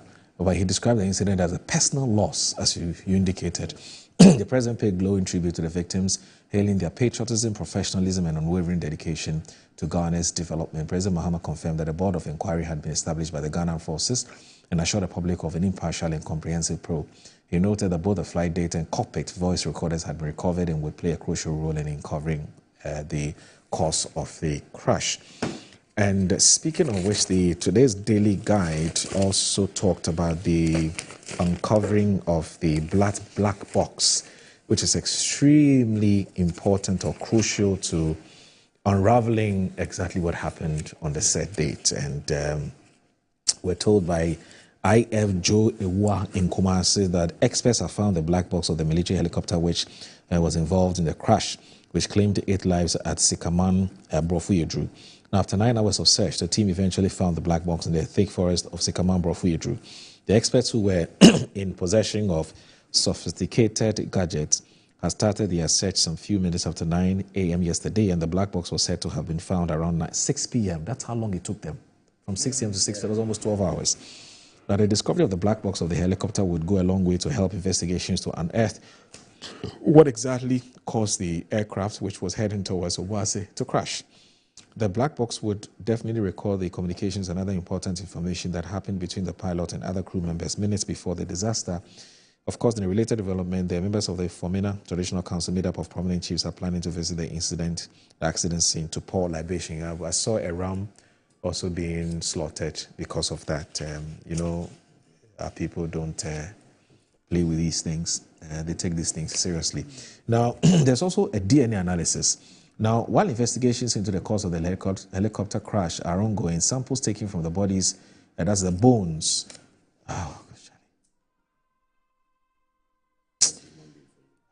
Bones of the 8 victims have been flown to South Africa for advanced DNA analysis. The move is aimed at facilitating accurate identification of the severely bent remains recovered from the wreckage of the helicopter which crashed on Wednesday, August 6 in the Danse, Ekrofom district. Although the 37th Military Hospital in Accra was initially built to carry out the autopsy and identification procedures, the condition of the bodies necessitated more advanced forensic processes, prompting the decision to transfer the bones abroad. Now, we're told the samples were flown out yesterday in a special flight accompanied by a government delegation, including top security and forensic officials.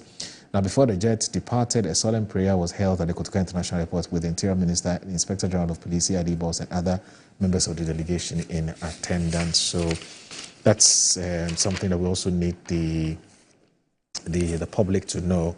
I'll read the editorial very soon, but of course, the president asking Ghanaians to offer compassion to bereaved families when he addressed that yesterday. Now, there was also, of course, there was a wreath-laying ceremony yesterday at the Jubilee, and it was well attended. Tears were flowing, left, right, front, center. There's also the so there's of course, Mahama has appointed acting ministers for defense and environment after tragic helicopter crash. So I'll look at that briefly, and okay. So that story is here, and then there's also this. Anyway, so I'll do the two. Now, we saw President John Dramani Mahama has directed Finance Minister Dr. Kassil Atofossin to act as Minister for Defense following the tragic death of Dr. Edward Omaniboa. My statement from the President also named Lands and Natural Resources Minister Mr. Emmanuel Amakofibua as the acting Minister for Environment, Science and Technology, replacing Dr. Ibrahim Murtala Mohammed. The directive followed the fatal crash of the Ghana Forces Z9 helicopter on Wednesday, which claimed the lives of 8 persons en route to Obuasi for an anti-illegal mining event. The deceased included Dr. Omaniboa, Dr. Murtala Mohammed, and list goes on and on and on and on and on. Then there's another story in the same Herald newspaper that says details emerging from, is a news desk report. Now, details emerging from military circles suggest bad weather, inexperience, and human error were the causes of the helicopter crash that claimed the life of Defense Minister Dr. Kofi Edward Kofi Omaniboa and the 7 others on Wednesday, raising questions about the independence of the investigations to be conducted. That's also come up, by the Ghana Armed Forces. Accusations are already being leveled at the military authorities, particularly the Ghana Air Force, for assigning an inexperienced pilot to the aircraft, transporting 2 cabinet ministers, 2 foreign ministers, a deputy national coordinator of NADMO, and other, soldiers. Now, those are the issues that the Herald is picking up. And then there was another. Yes, so we're also told that state funeral for the helicopter crash victims are to be held on August 15, which is, I believe, next week Friday, right? Yeah, next week Friday. Yes, at the Black Star Square. So those are the issues that have come. But let me just end with this editorial, and then we can put all of that together. I'll start starting with Wanda Mandilo. So now the editorial, I just read it earlier.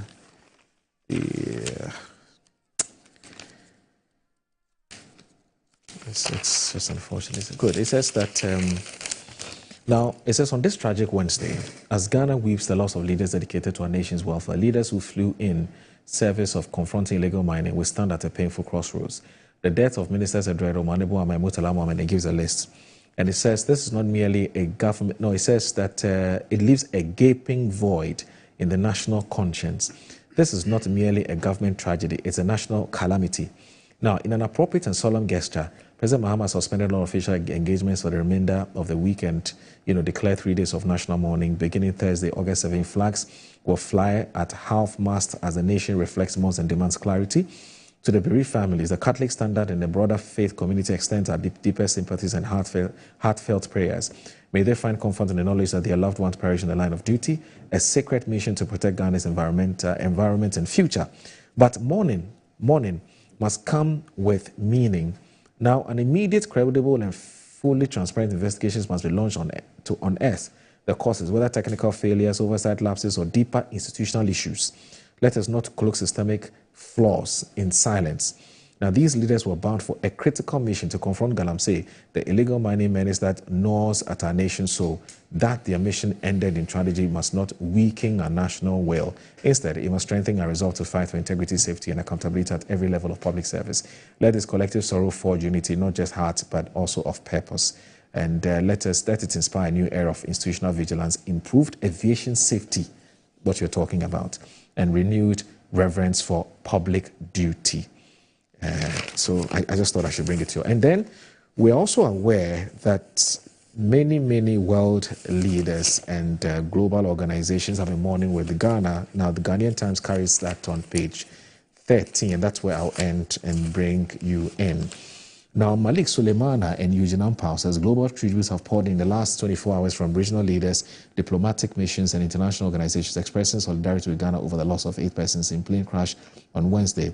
The United States of America, the Embassy of Brazil in Ghana, Iran, Namibia, the Gambia, Kenya, Ethiopia, Indonesia, Nigeria, and Liberia were the countries that commiserated with Ghana on the tragic passing of Dr. Eric Kofi Omanebuama, the Minister of Defense, and it gives a list. Now, the other victims were blah, blah, blah, blah. Now, we're told State Department spokesperson Tammy Bruce conveyed sympathies to President John Mahama and the Ghanaian people, calling their deaths tragic and stating America stands united in prayer for victims and families. The United States expresses its condolences to President John Mahama and the people and government of Ghana on the 8 tragic deaths in today's, and there's a problem, there's a typo problem, mistake here. At today's helicopter crash that Bruce stated, her remarks came as Ghana began 3 daes of national mourning ordered by President Mahama, who suspended public engagement. So quite a number of, and in fact, I'm told Pope Leo, right? Yeah, he's also, paid his tribute to Ghana for everything that has happened. So I don't know which one you want to talk about. Is it the further DNA analysis, South Africa, the burial date, possible causes of what happened, world leaders? I don't know which of the angles would you want to? No, I'm just going to touch on a couple of issues. By the way, someone has, I've had 3 requests from our viewers who say that the song that you sang earlier really did some magic. It touched them. They were touched. And so perhaps at some point you may have to repeat it. I will. I do. Because it's turned out to be very therapeutic. I will. Yeah. Please go ahead. So, investigations. Yes, we're calling for a more independent audit. Yes. To be honest with you, when it comes to investigations into aviation, related issues, there's nothing you can do. Records are records. Okay. They can't be able to manipulate the records. Maybe the summary you can say something, but they call it black box, not because it's painted black. It's actually orange. It's very bright orange color. But normally when in an accident of that sort, the smoke will turn it black.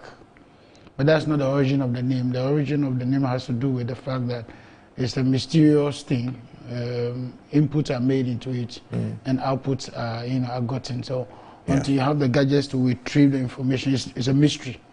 Those days of black box, black whatever, that's how the name originated. But it's actually in a very bright orange color like this, you know. It's just like the pink sheets that we keep talking about. Pink sheets, Yes, the records. You know. Technically speaking, it's not a pink sheet. It gives an indication of what transpired. Yeah. The voice over from the pilot or the crew. There were initial doubts. There were initial doubts as to whether helicopters actually have a black box too, and that the black box was only just meant for airplanes. Oh, no. Not all helicopters have black box, right? I said almost all. Almost all aircraft. Okay. In fact, even cars do have a brain box. Yeah, brain box. Yes.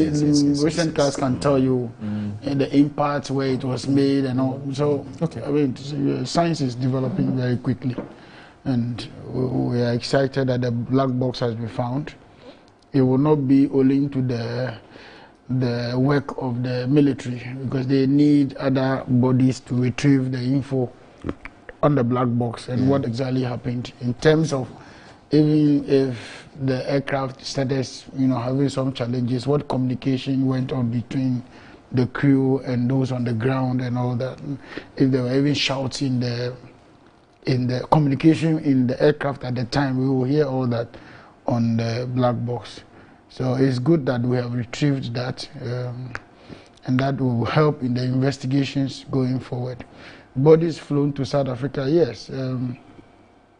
One of the things you don't want to do is to bury who you don't know, because the culture and the religion of each of them seems to be varied. And so Christians will have to be buried the Christian way, Muslims the Muslim way, and then the traditionalists. So, and for the memory of the loss and their dignity, it's instructive that government gets to know who is who.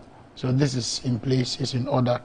As a matter of fact, 37 was to do it, but they will be overwhelmed with the numbers if they have to do it. So South Africa has a more elaborate, lab for some of those DNA tests and all that. So it's in order, it's in place, it's okay.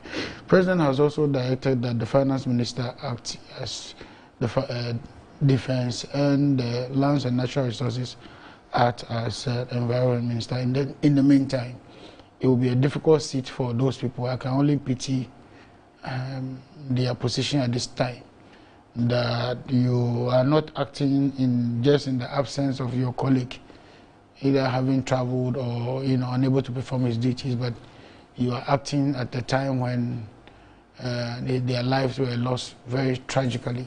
I think it's going to be traumatic for them, but the state will need their toughness at heart at this point in time.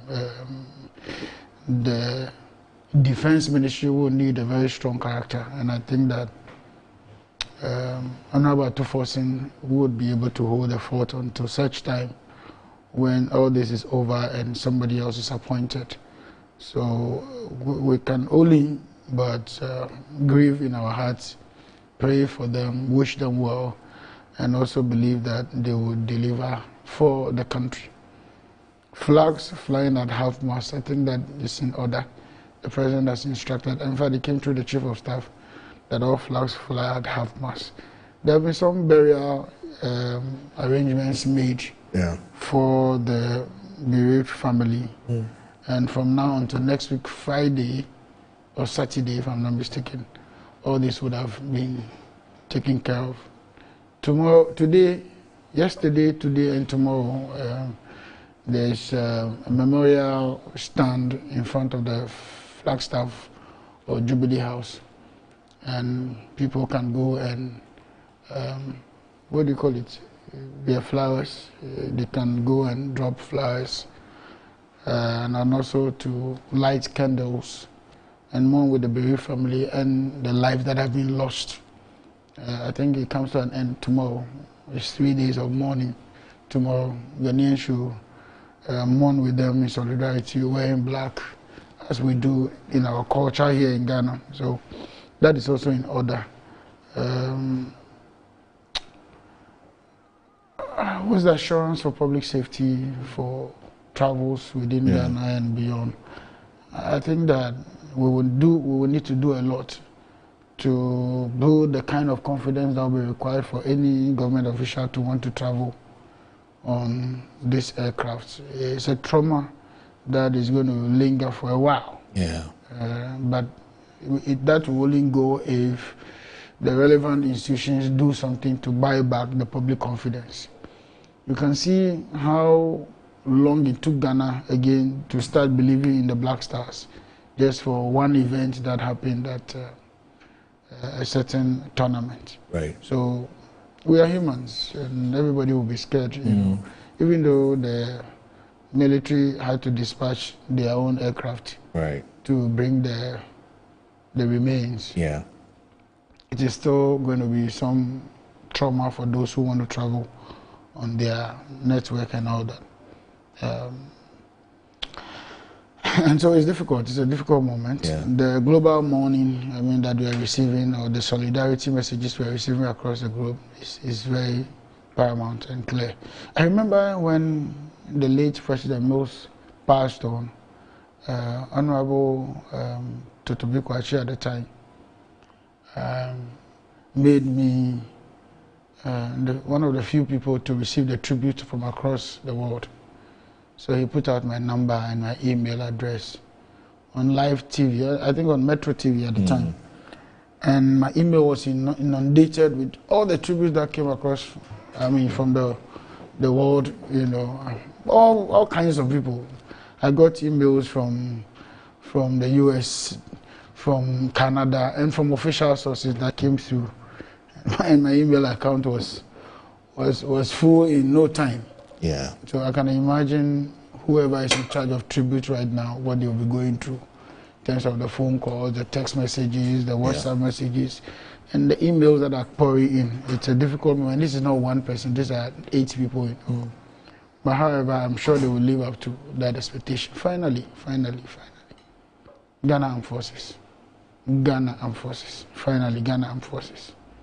We haven't talked a lot about what insurance covers these aircrafts have. We haven't discussed yet, you know, issues of flight safety and all that. That will come in the report and all that. But I'm calling on the government of Ghana to make some good packages available to the bereaved family to support them. Almost everybody you find on that list are breadwinners. And if they are breadwinners, their lives behind, I mean lives they've left behind, or human beings they've left behind, should not suffer unduly for the loss. In line of duty, I do understand that the president says they'll give them a state burial. I want that we fast track the process of some compensation for the bereaved family. It's important, it's key, and it is actually the most important thing at this time. Even if we do the investigations and discover whoever is held to be held culpable, and these families are not properly compensated, I think that we'll be leaving a more deeper gap, a gaping hole in these families for years and years and years to come. One of the victims got married in July. I'm told July 30th. Yeah. And by August. Yeah. We're in August, right? And by August, he's no more. What will be happening to the wife is a whole trauma for many years to come. Okay. The Omanibo Oma's wife is out of Ghana. Yeah. She had taken the son to school. London School. And to hear this in UK, the return is also a whole trauma. Let's not leave such gaps, you know, in those families. Limona and all the others, Mutala and all the others. Mutala's wife is feeling the trauma already, because you know she's not even a Ghanaian. As it were, right? She's from Guinea, right? She's a Guinean by nationality. You can only imagine the trauma she's going through right now. It's not as though she has too many relatives here in Ghana to console her. A couple of years ago, a cousin of mine passed on. He married a South African. When he passed on and the wife had it in South Africa, she herself had gone into coma already. It took a lot of work That's to the family. That's the family. Good. So Oh, beautiful family. Goodness. It took a lot of work to bring back the lady to Ghana. When the funeral was held, I mean, she's become, like a vegetable after a couple of months. Finally, she had to leave Ghana because she didn't have any relatives in Ghana. She has to leave Ghana and relocated to the US. And some medical attention here and there before she's beginning to regain herself. But even that, when you speak to her today, she still has this, dementia kind of forgetfulness. Kind of. So we can understand the pain, we can understand the trauma. It's not easy to fully recover from. Yeah, it's going to take a couple of events. years. It's going to take a couple of years. I mean, we've all... That's her. That's the wife. Okay, yeah. Very beautiful. Interestingly, on Inside Pages on Saturdays when he comes on the show, he comes with his wife. Yeah, very faithful. And the day she doesn't come, once the show ends, he'll go to a popular wache joint. I don't want to mention the name. Maybe I should. You can't. Antimony. We all do antimony. Antimony we all do on Saturday. And then once we're eating, he'll tell you, Charlie, I forgot watching for my wife. Yeah. And I'm why every time why so Charlie, if I can't eat when my wife did, my wife does. Yeah, even though we're giving free publicity to antimony, it has already become a household name. Antimony is it's a lifesaver for many of us. If you're a night rider, by early morning 6 o'clock you are hanging there for antimony's watch. So it's traumatic. It's traumatic. It's traumatic. And every time, every time you're talking to Murtala, he'll tell you that, Charlie, I'm there today, I don't know about tomorrow. I don't know why he keeps saying this. Muslims, I think in Islam, majority of it is our practice. The Prophet admonishes us to always remember not to be so carried away, carried away with the worldly stuff. So, as a Muslim, prepare. If you come, at least in a day, within 24 hours, think of death, if not once, but at least up to thrice. Yeah. Okay. Yeah, so that's fine. The one that intrigues me the most is Omanibuama.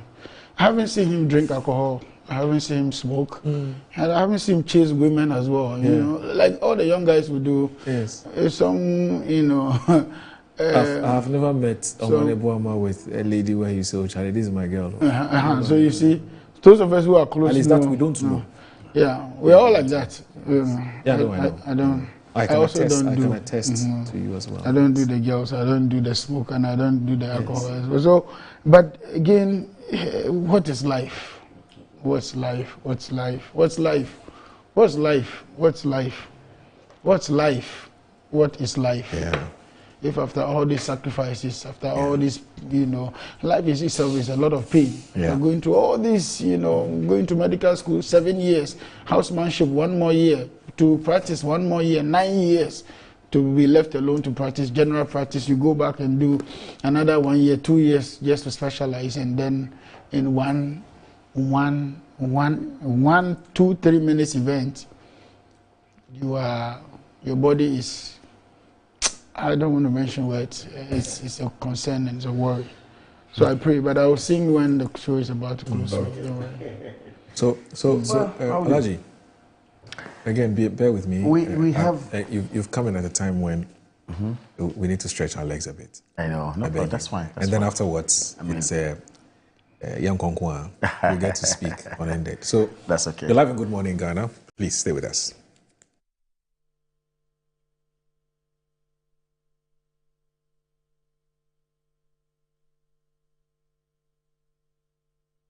When peace like a river attendeth my way, when sorrows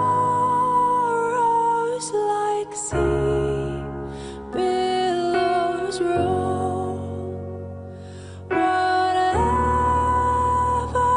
my Lord, thou hast taught to say, it is well with my soul. There is always an effort by our friends from the other side to rewrite the political history of this country. Need I remind you that even after Nkrumah was illegally and unjustifiably overthrown, Nkrumah's mother, who was barely blind over 80 years, the woman was dragged to appear before commission after commission. And you know what they wanted the woman to say? That the woman should say Nkrumah was not her biological son. These are historical facts. and that Nkrumah was a librarian. These are historical facts. You can check it from the Hansard of even Parliament. You don't read, and it is not my fault that you do not read. I'm saying that Nkrumah's mother was drugged. Mr. Speaker, I'm giving a time when they were speaking. You see, there is a popular proverb that when you take... When peace like a river attended.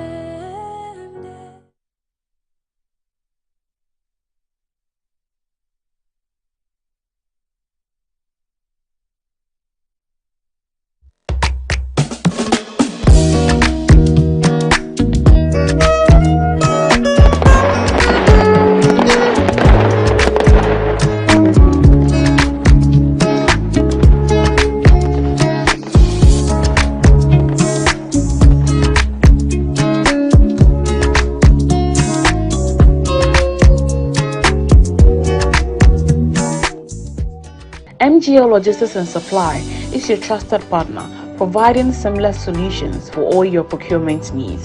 From sourcing products to managing imports and exports, we ensure smooth and efficient transactions every step of the way. Whether you require goods from across the globe or need assistance in exporting your products to international markets, we got you covered. General trading is at the heart of our expertise. We specialize in a wide range of products, catering to various industries and markets.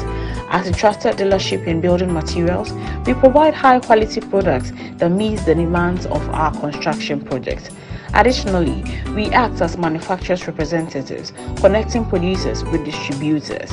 Our expertise in logistics is the backbone of our operations. We plan and execute transportation and delivery of goods, ensuring they reach their destination on time and in optimal condition. MGO Logistics and Supply, guaranteed satisfaction. In my line of work, a confident smile is everything. Kel Charcoal Toothpaste keeps me on top of my game and ensures my smile is always radiant and bright. With the tiring nature of my job, we spend several hours under the scorching sun. To keep our teeth white and our breath fresh all the time, we use none other than Kel Charcoal Toothpaste. Kel Charcoal Toothpaste. You're on a Kessie and in a kit one. Samayo kendini ehu behia se metwa sapapadia to ama me manfo Kel Charcoal's natural ingredients eno ene bom se ho ban e ma ne sren ne sanso mama hotoso e wo bedwam. Kel Charcoal Toothpaste. Choose Kel Charcoal Toothpaste for anti-cavity, whiter teeth and fresher breath all day. Available in 80 gram and 150 gram. Grab yours today. Kel, happy smile. This advert is FDA approved.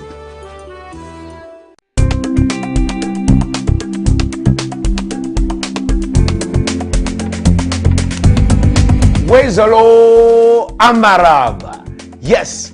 Ghana Tourism Authority welcomes you to the 2025 African Marketing and Technology Conference. From digital storytelling to destination marketing, welcome to Ghana, the gateway to Africa. Come here and build high-valued network. And of course, you build this network with great industry leaders. We can't wait to host you. From our immersive cultural experiences to the plethora of our sun, our beaches, our gastronomy. Woo! We are asking all of you to come network at this beautiful event. Events that will actually teach you the real value of marketing to tourism. Yes, the Aquaba Night. Come and experience our rich heritage. Come and dance to the beat and rhythm of our music and culture. This is Ghana Tourism Authority.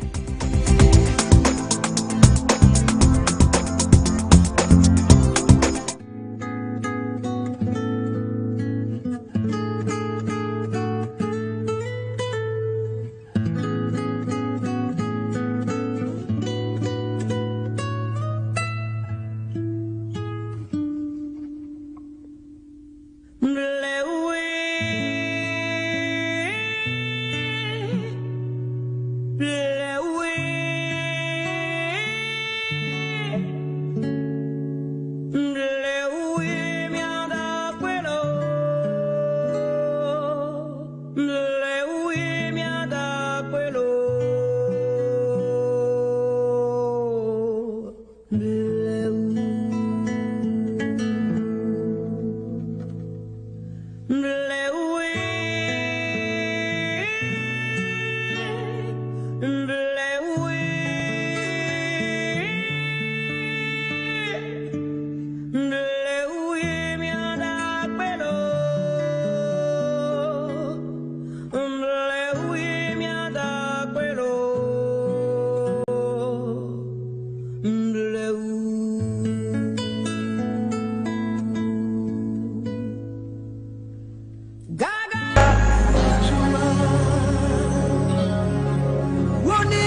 Right, we're live on Good Morning Ghana on Metro Television. I'm here with Alhaji Abdullahi,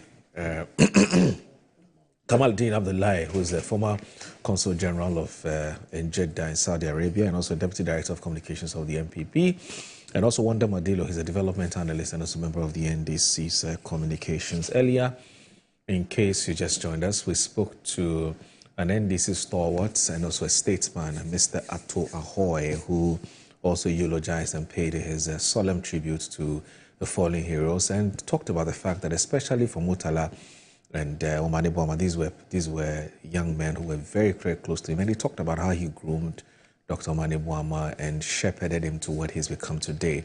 And so for him, it is also very, very, very personal. So, what I believe, yes, it was Kamaldeen's turn to speak. Right, and Kamal, when you are done with, I don't know what you intend to say, but when you're done, I want us to also look at this talk about fate, destiny, and the fact that the tragedy that we're seeing today could have been far worse, but for some spiritual intervention.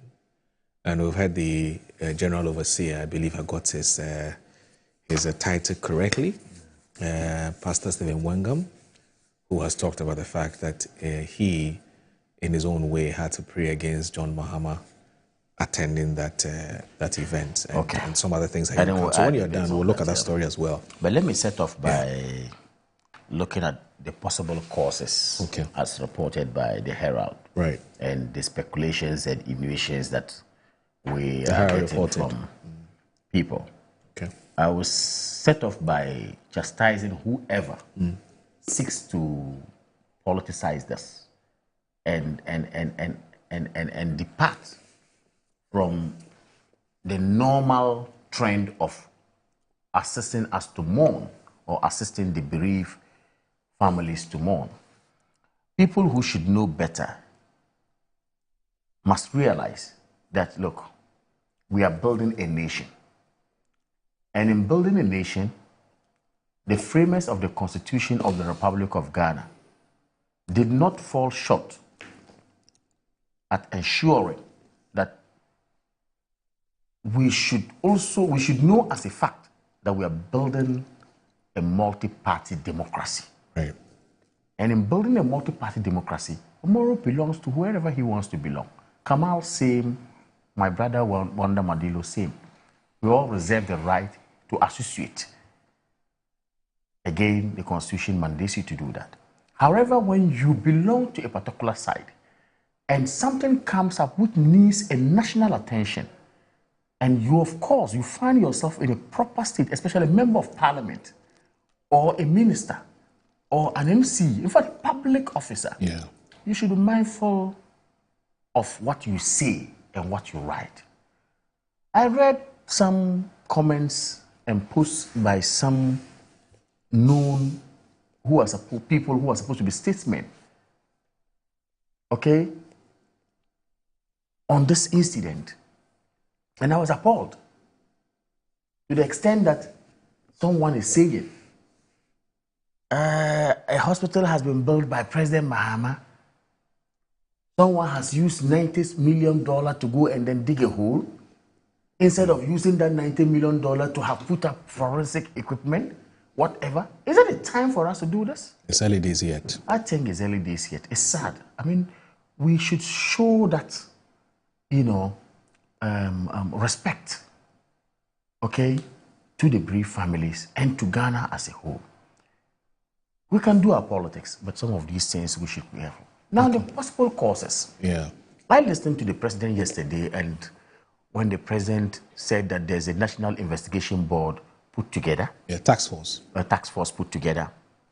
Obviously, they are going to review what the aviation experts will call the flight data analysis. Right. And also the cockpit recorder. Okay. As well as the black box, as Wanda rightly mentioned. Right.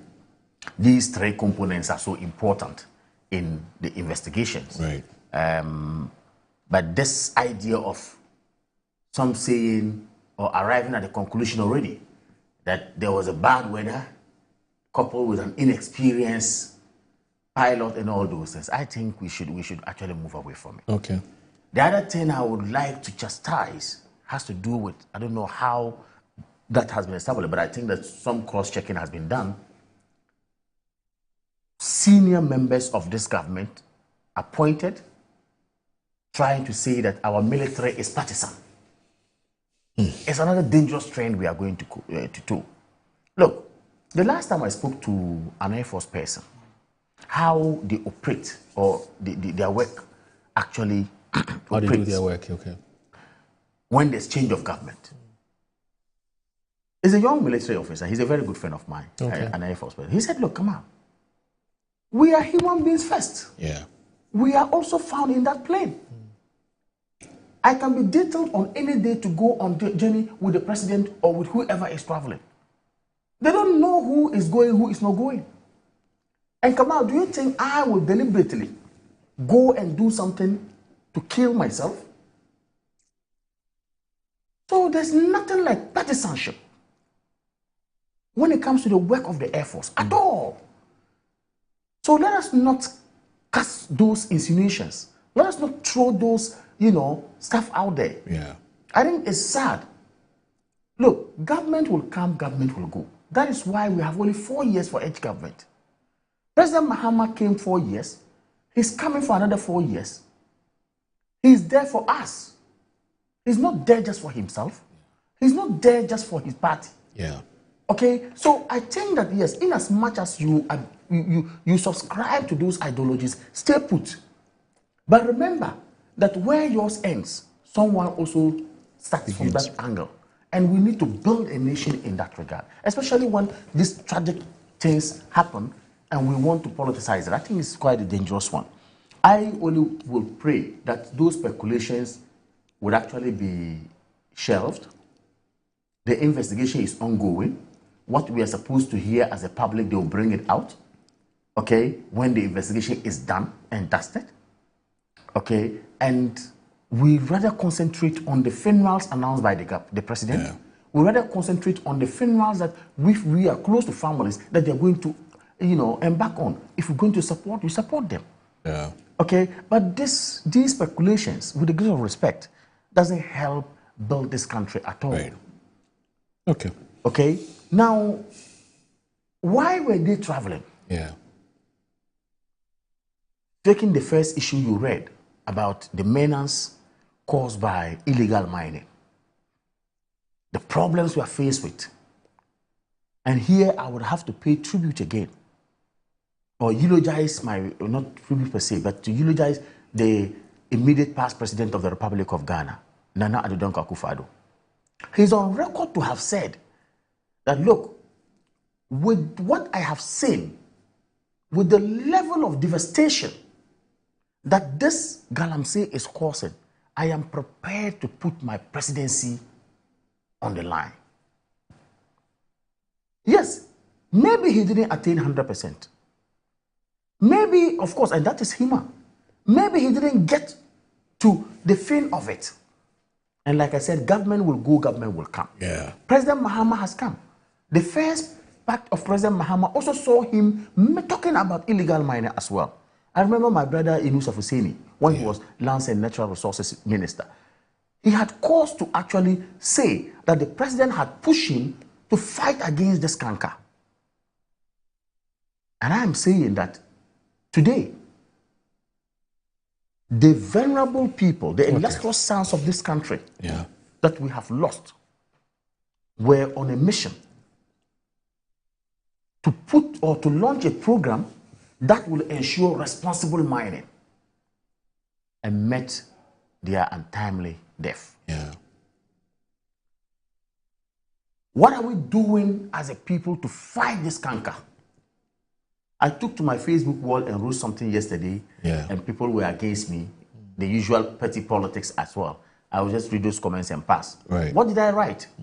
I said the President of the Republic of Ghana must institute a forum where the MPP the NDC, the Council of State, Parliament, okay, the National House of Chiefs. Let's come together, agree to discuss this, Galamsey matter. Yeah. Sign a communique by all of us.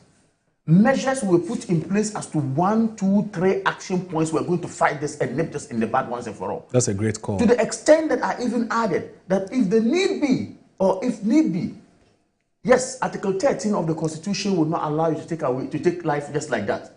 However, when a national emergency is declared, when an executive order is given by the president and we all agree, shoot and kill will be the way to go. It's not only Ghana who has done that. Kenya has done it to save their ivory.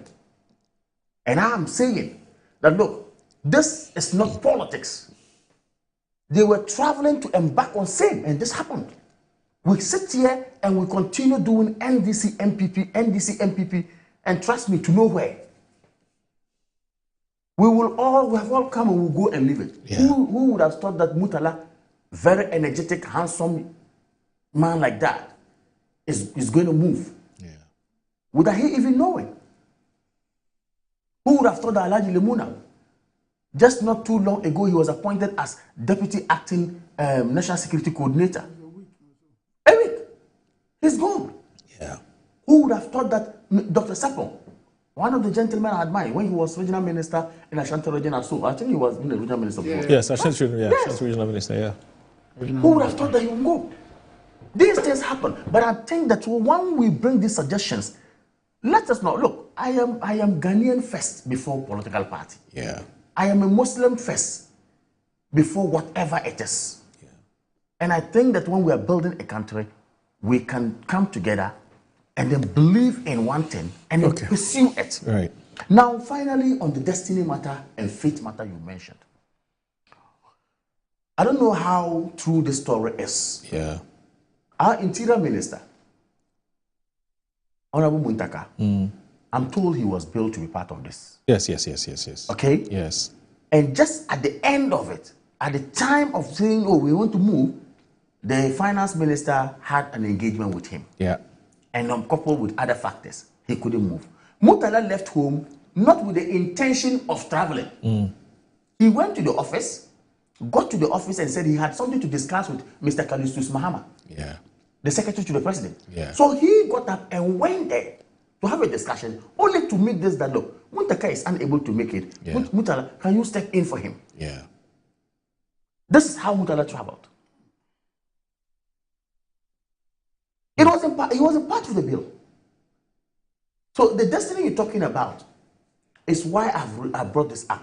Look, let me tell you, Allah subhanahu wa ta'ala, when he created us, God, when he created us, has written when Moro will go. Okay. Just give me another second.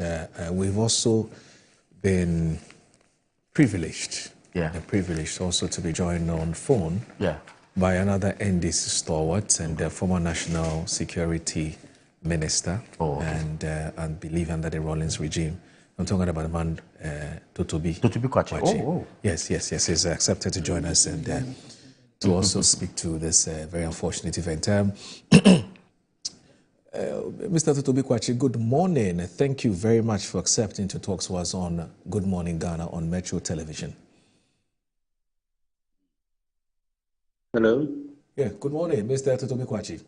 Yeah, good morning. How are you? I'm fine, thank you. And God is keeping us. I hope that you're doing well this morning too. Yeah, I'm not doing too well, to be honest. It's a tough call.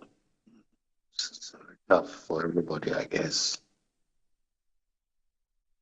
But anyway, he said, God is in control. Hello? Yes, sir. So please tell us, where were you? How did you hear the news? And we're wondering how you reacted immediately you heard it. Were you in disbelief? I mean, how was it like when you heard the news, sir? On the Wednesday, around midday, we were scheduled to have a little interaction amongst old comrades who were part of the security apparatus time immemorial. So who were the Air Force mess when the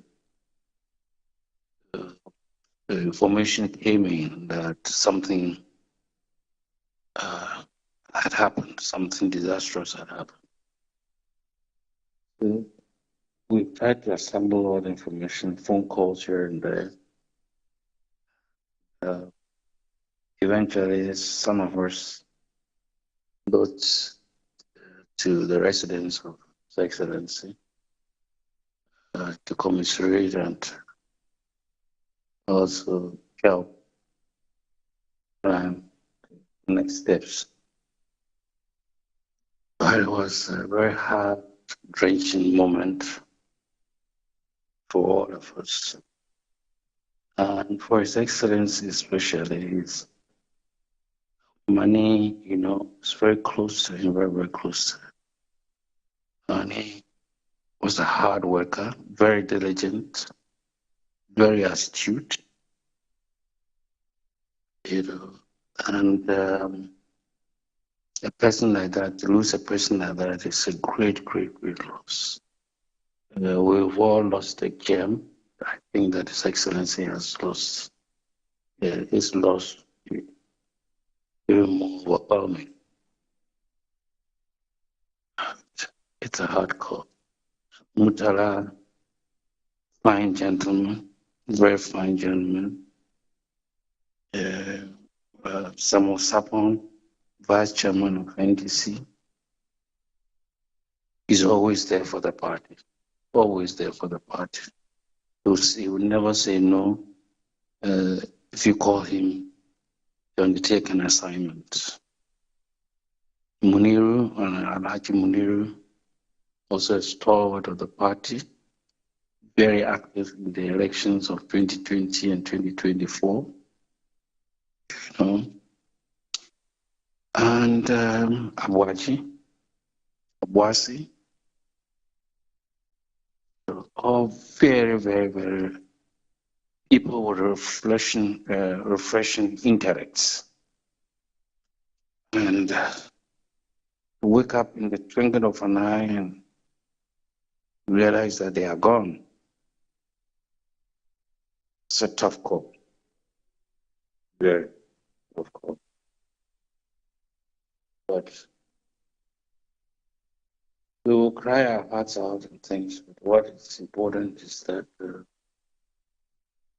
steady ourselves at some point and work hard, achieve more successes, and so that wherever they are, bring glory and honor to their name, immortalize their name.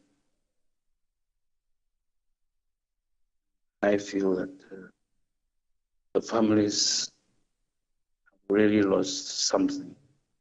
I know Mani's spouse and the kids, lovely people. Mani was such a family man. He loved his kids. He has so much time for them. So much time for them. He's a good father, good parent. I hope that Rita, the mother, will bear up. I will all bear them up in prayer. Not only him, but all the others who have fallen. May their souls rest in peace. That's all I can say. Yeah. Which of them were you closest to? And when was the last time you had a very hearty conversation or chat with them? And what did you take away from that conversation that perhaps you've been reflecting on since this unfortunate incident happened? The last conversation, one I had the last conversation was Omani on the day of the funeral of Adekoka at the forecourt of the State House. Interestingly, the said we have to meet. I said I'll come to his office, and he said to me that I've been to his office twice, and this time around he wants to come to where I am. So I said, okay, when I get to my place, I'll send you a Google location, and whenever you want to pass by, let me know. So that's how the conversation ended. Anytime we met, we talked about family, we talked about work, politics, the future of NDC, the performance of government, how to enhance that performance, etc. Fine brain. I hadn't spoken to Mutala in a while. Samuel Sapon, I think I met him around the time of the funeral of Sampi Yale. And for me, I look at the sequence of events, Sampi Yale, Adokoka, and now this is such a heavy.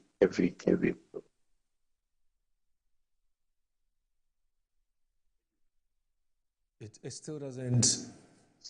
It still doesn't sound or look like it's true, is it? No. Yeah. It's like a dream. It's beyond belief. I spoke to. It's a troubling experience. Really, really troubling experience. I spoke to Uncle Atu earlier, and I asked about what would it be, in his view, the best way of honoring these fallen soldiers, and he gave his own suggestions. Do you have some?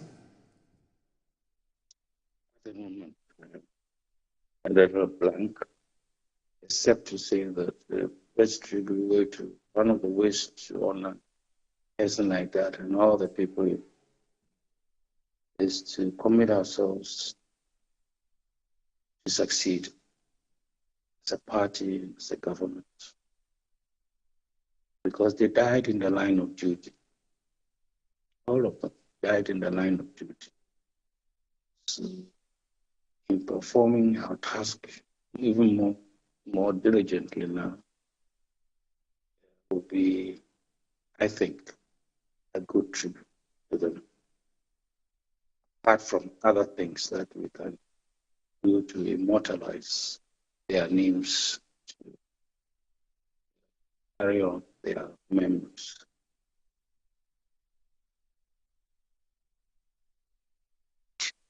Yeah. Wow. Okay. So,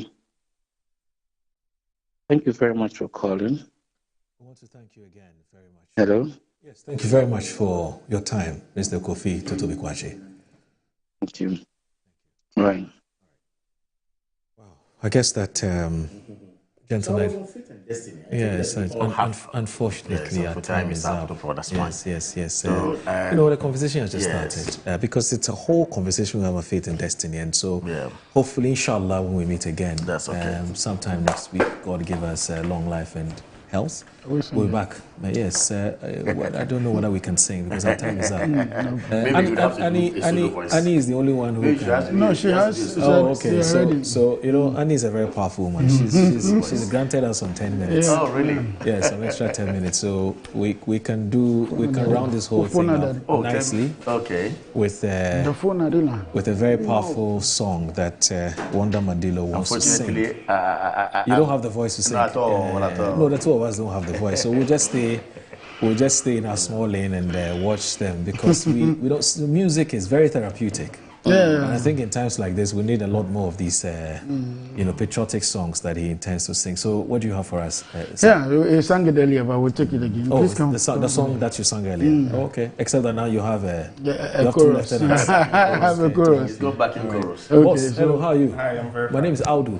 I'm Wise. You are Wise. Yes. Okay, you are. I'm Daniel Madilo. Daniel Madilo. Madilo. Okay. Oh, you're related to. Okay. That's not Geneva. The two of you, do you sing in church? Are you singers? Yes. Okay. Oh, this one song.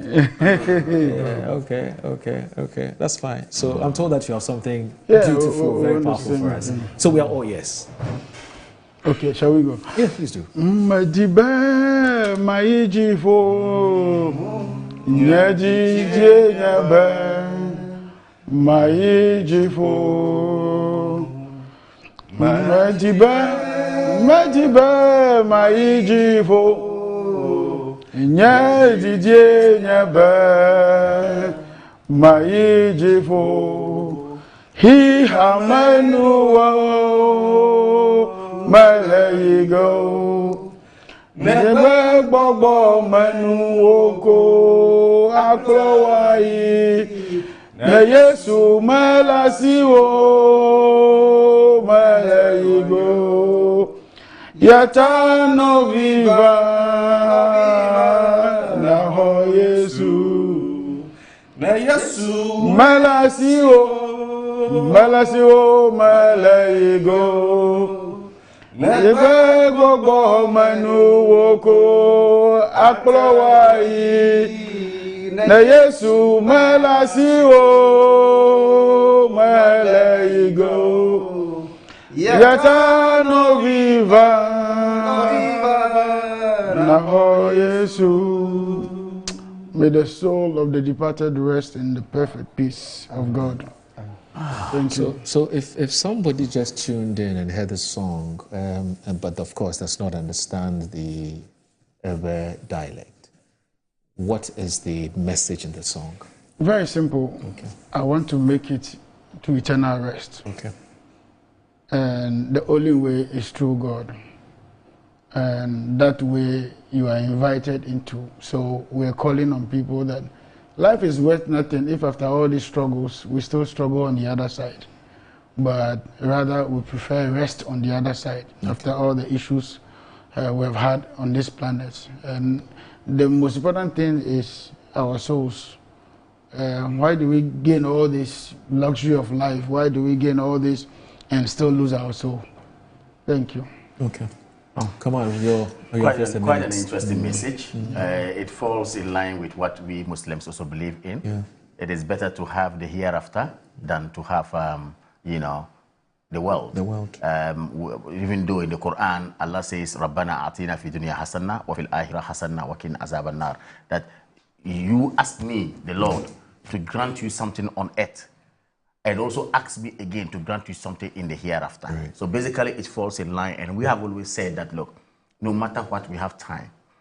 Kamal, there's time for him to go. Yeah. Whether I do like it or not, when the time comes, I will go. Apply to everybody. It's our brothers' time, and they have left.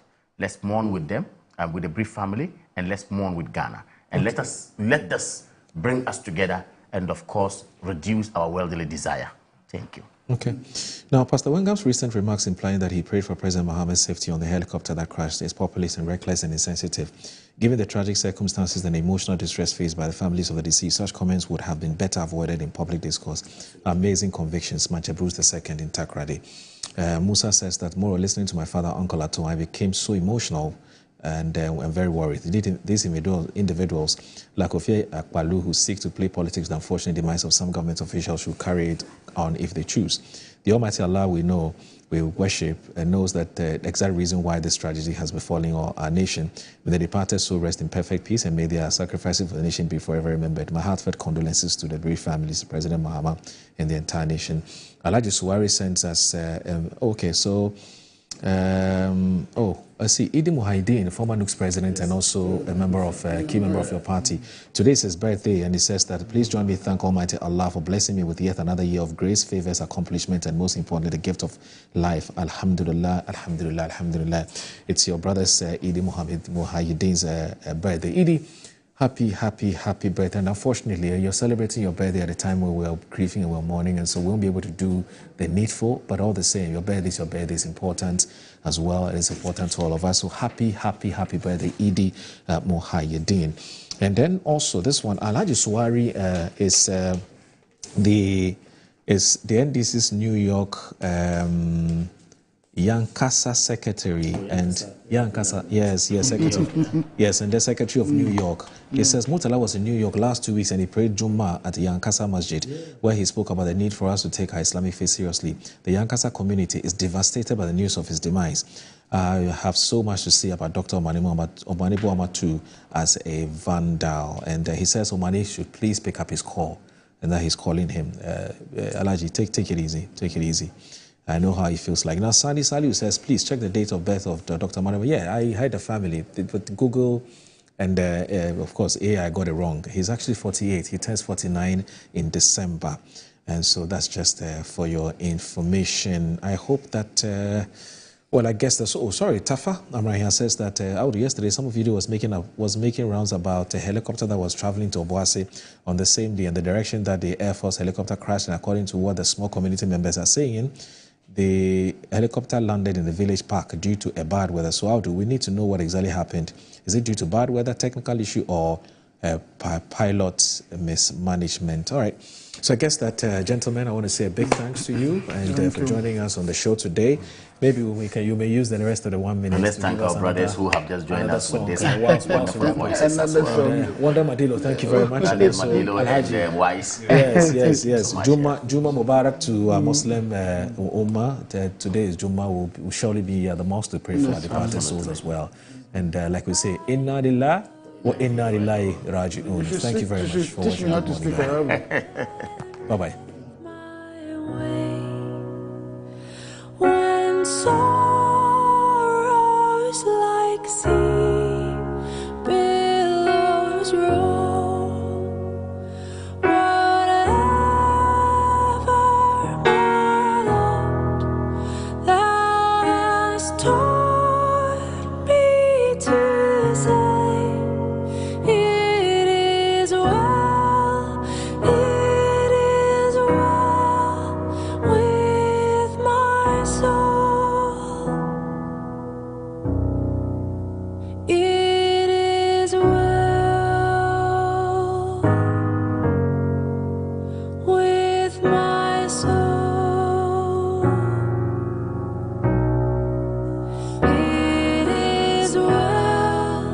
It is well with my soul. Though Satan should buffet, though trials should come.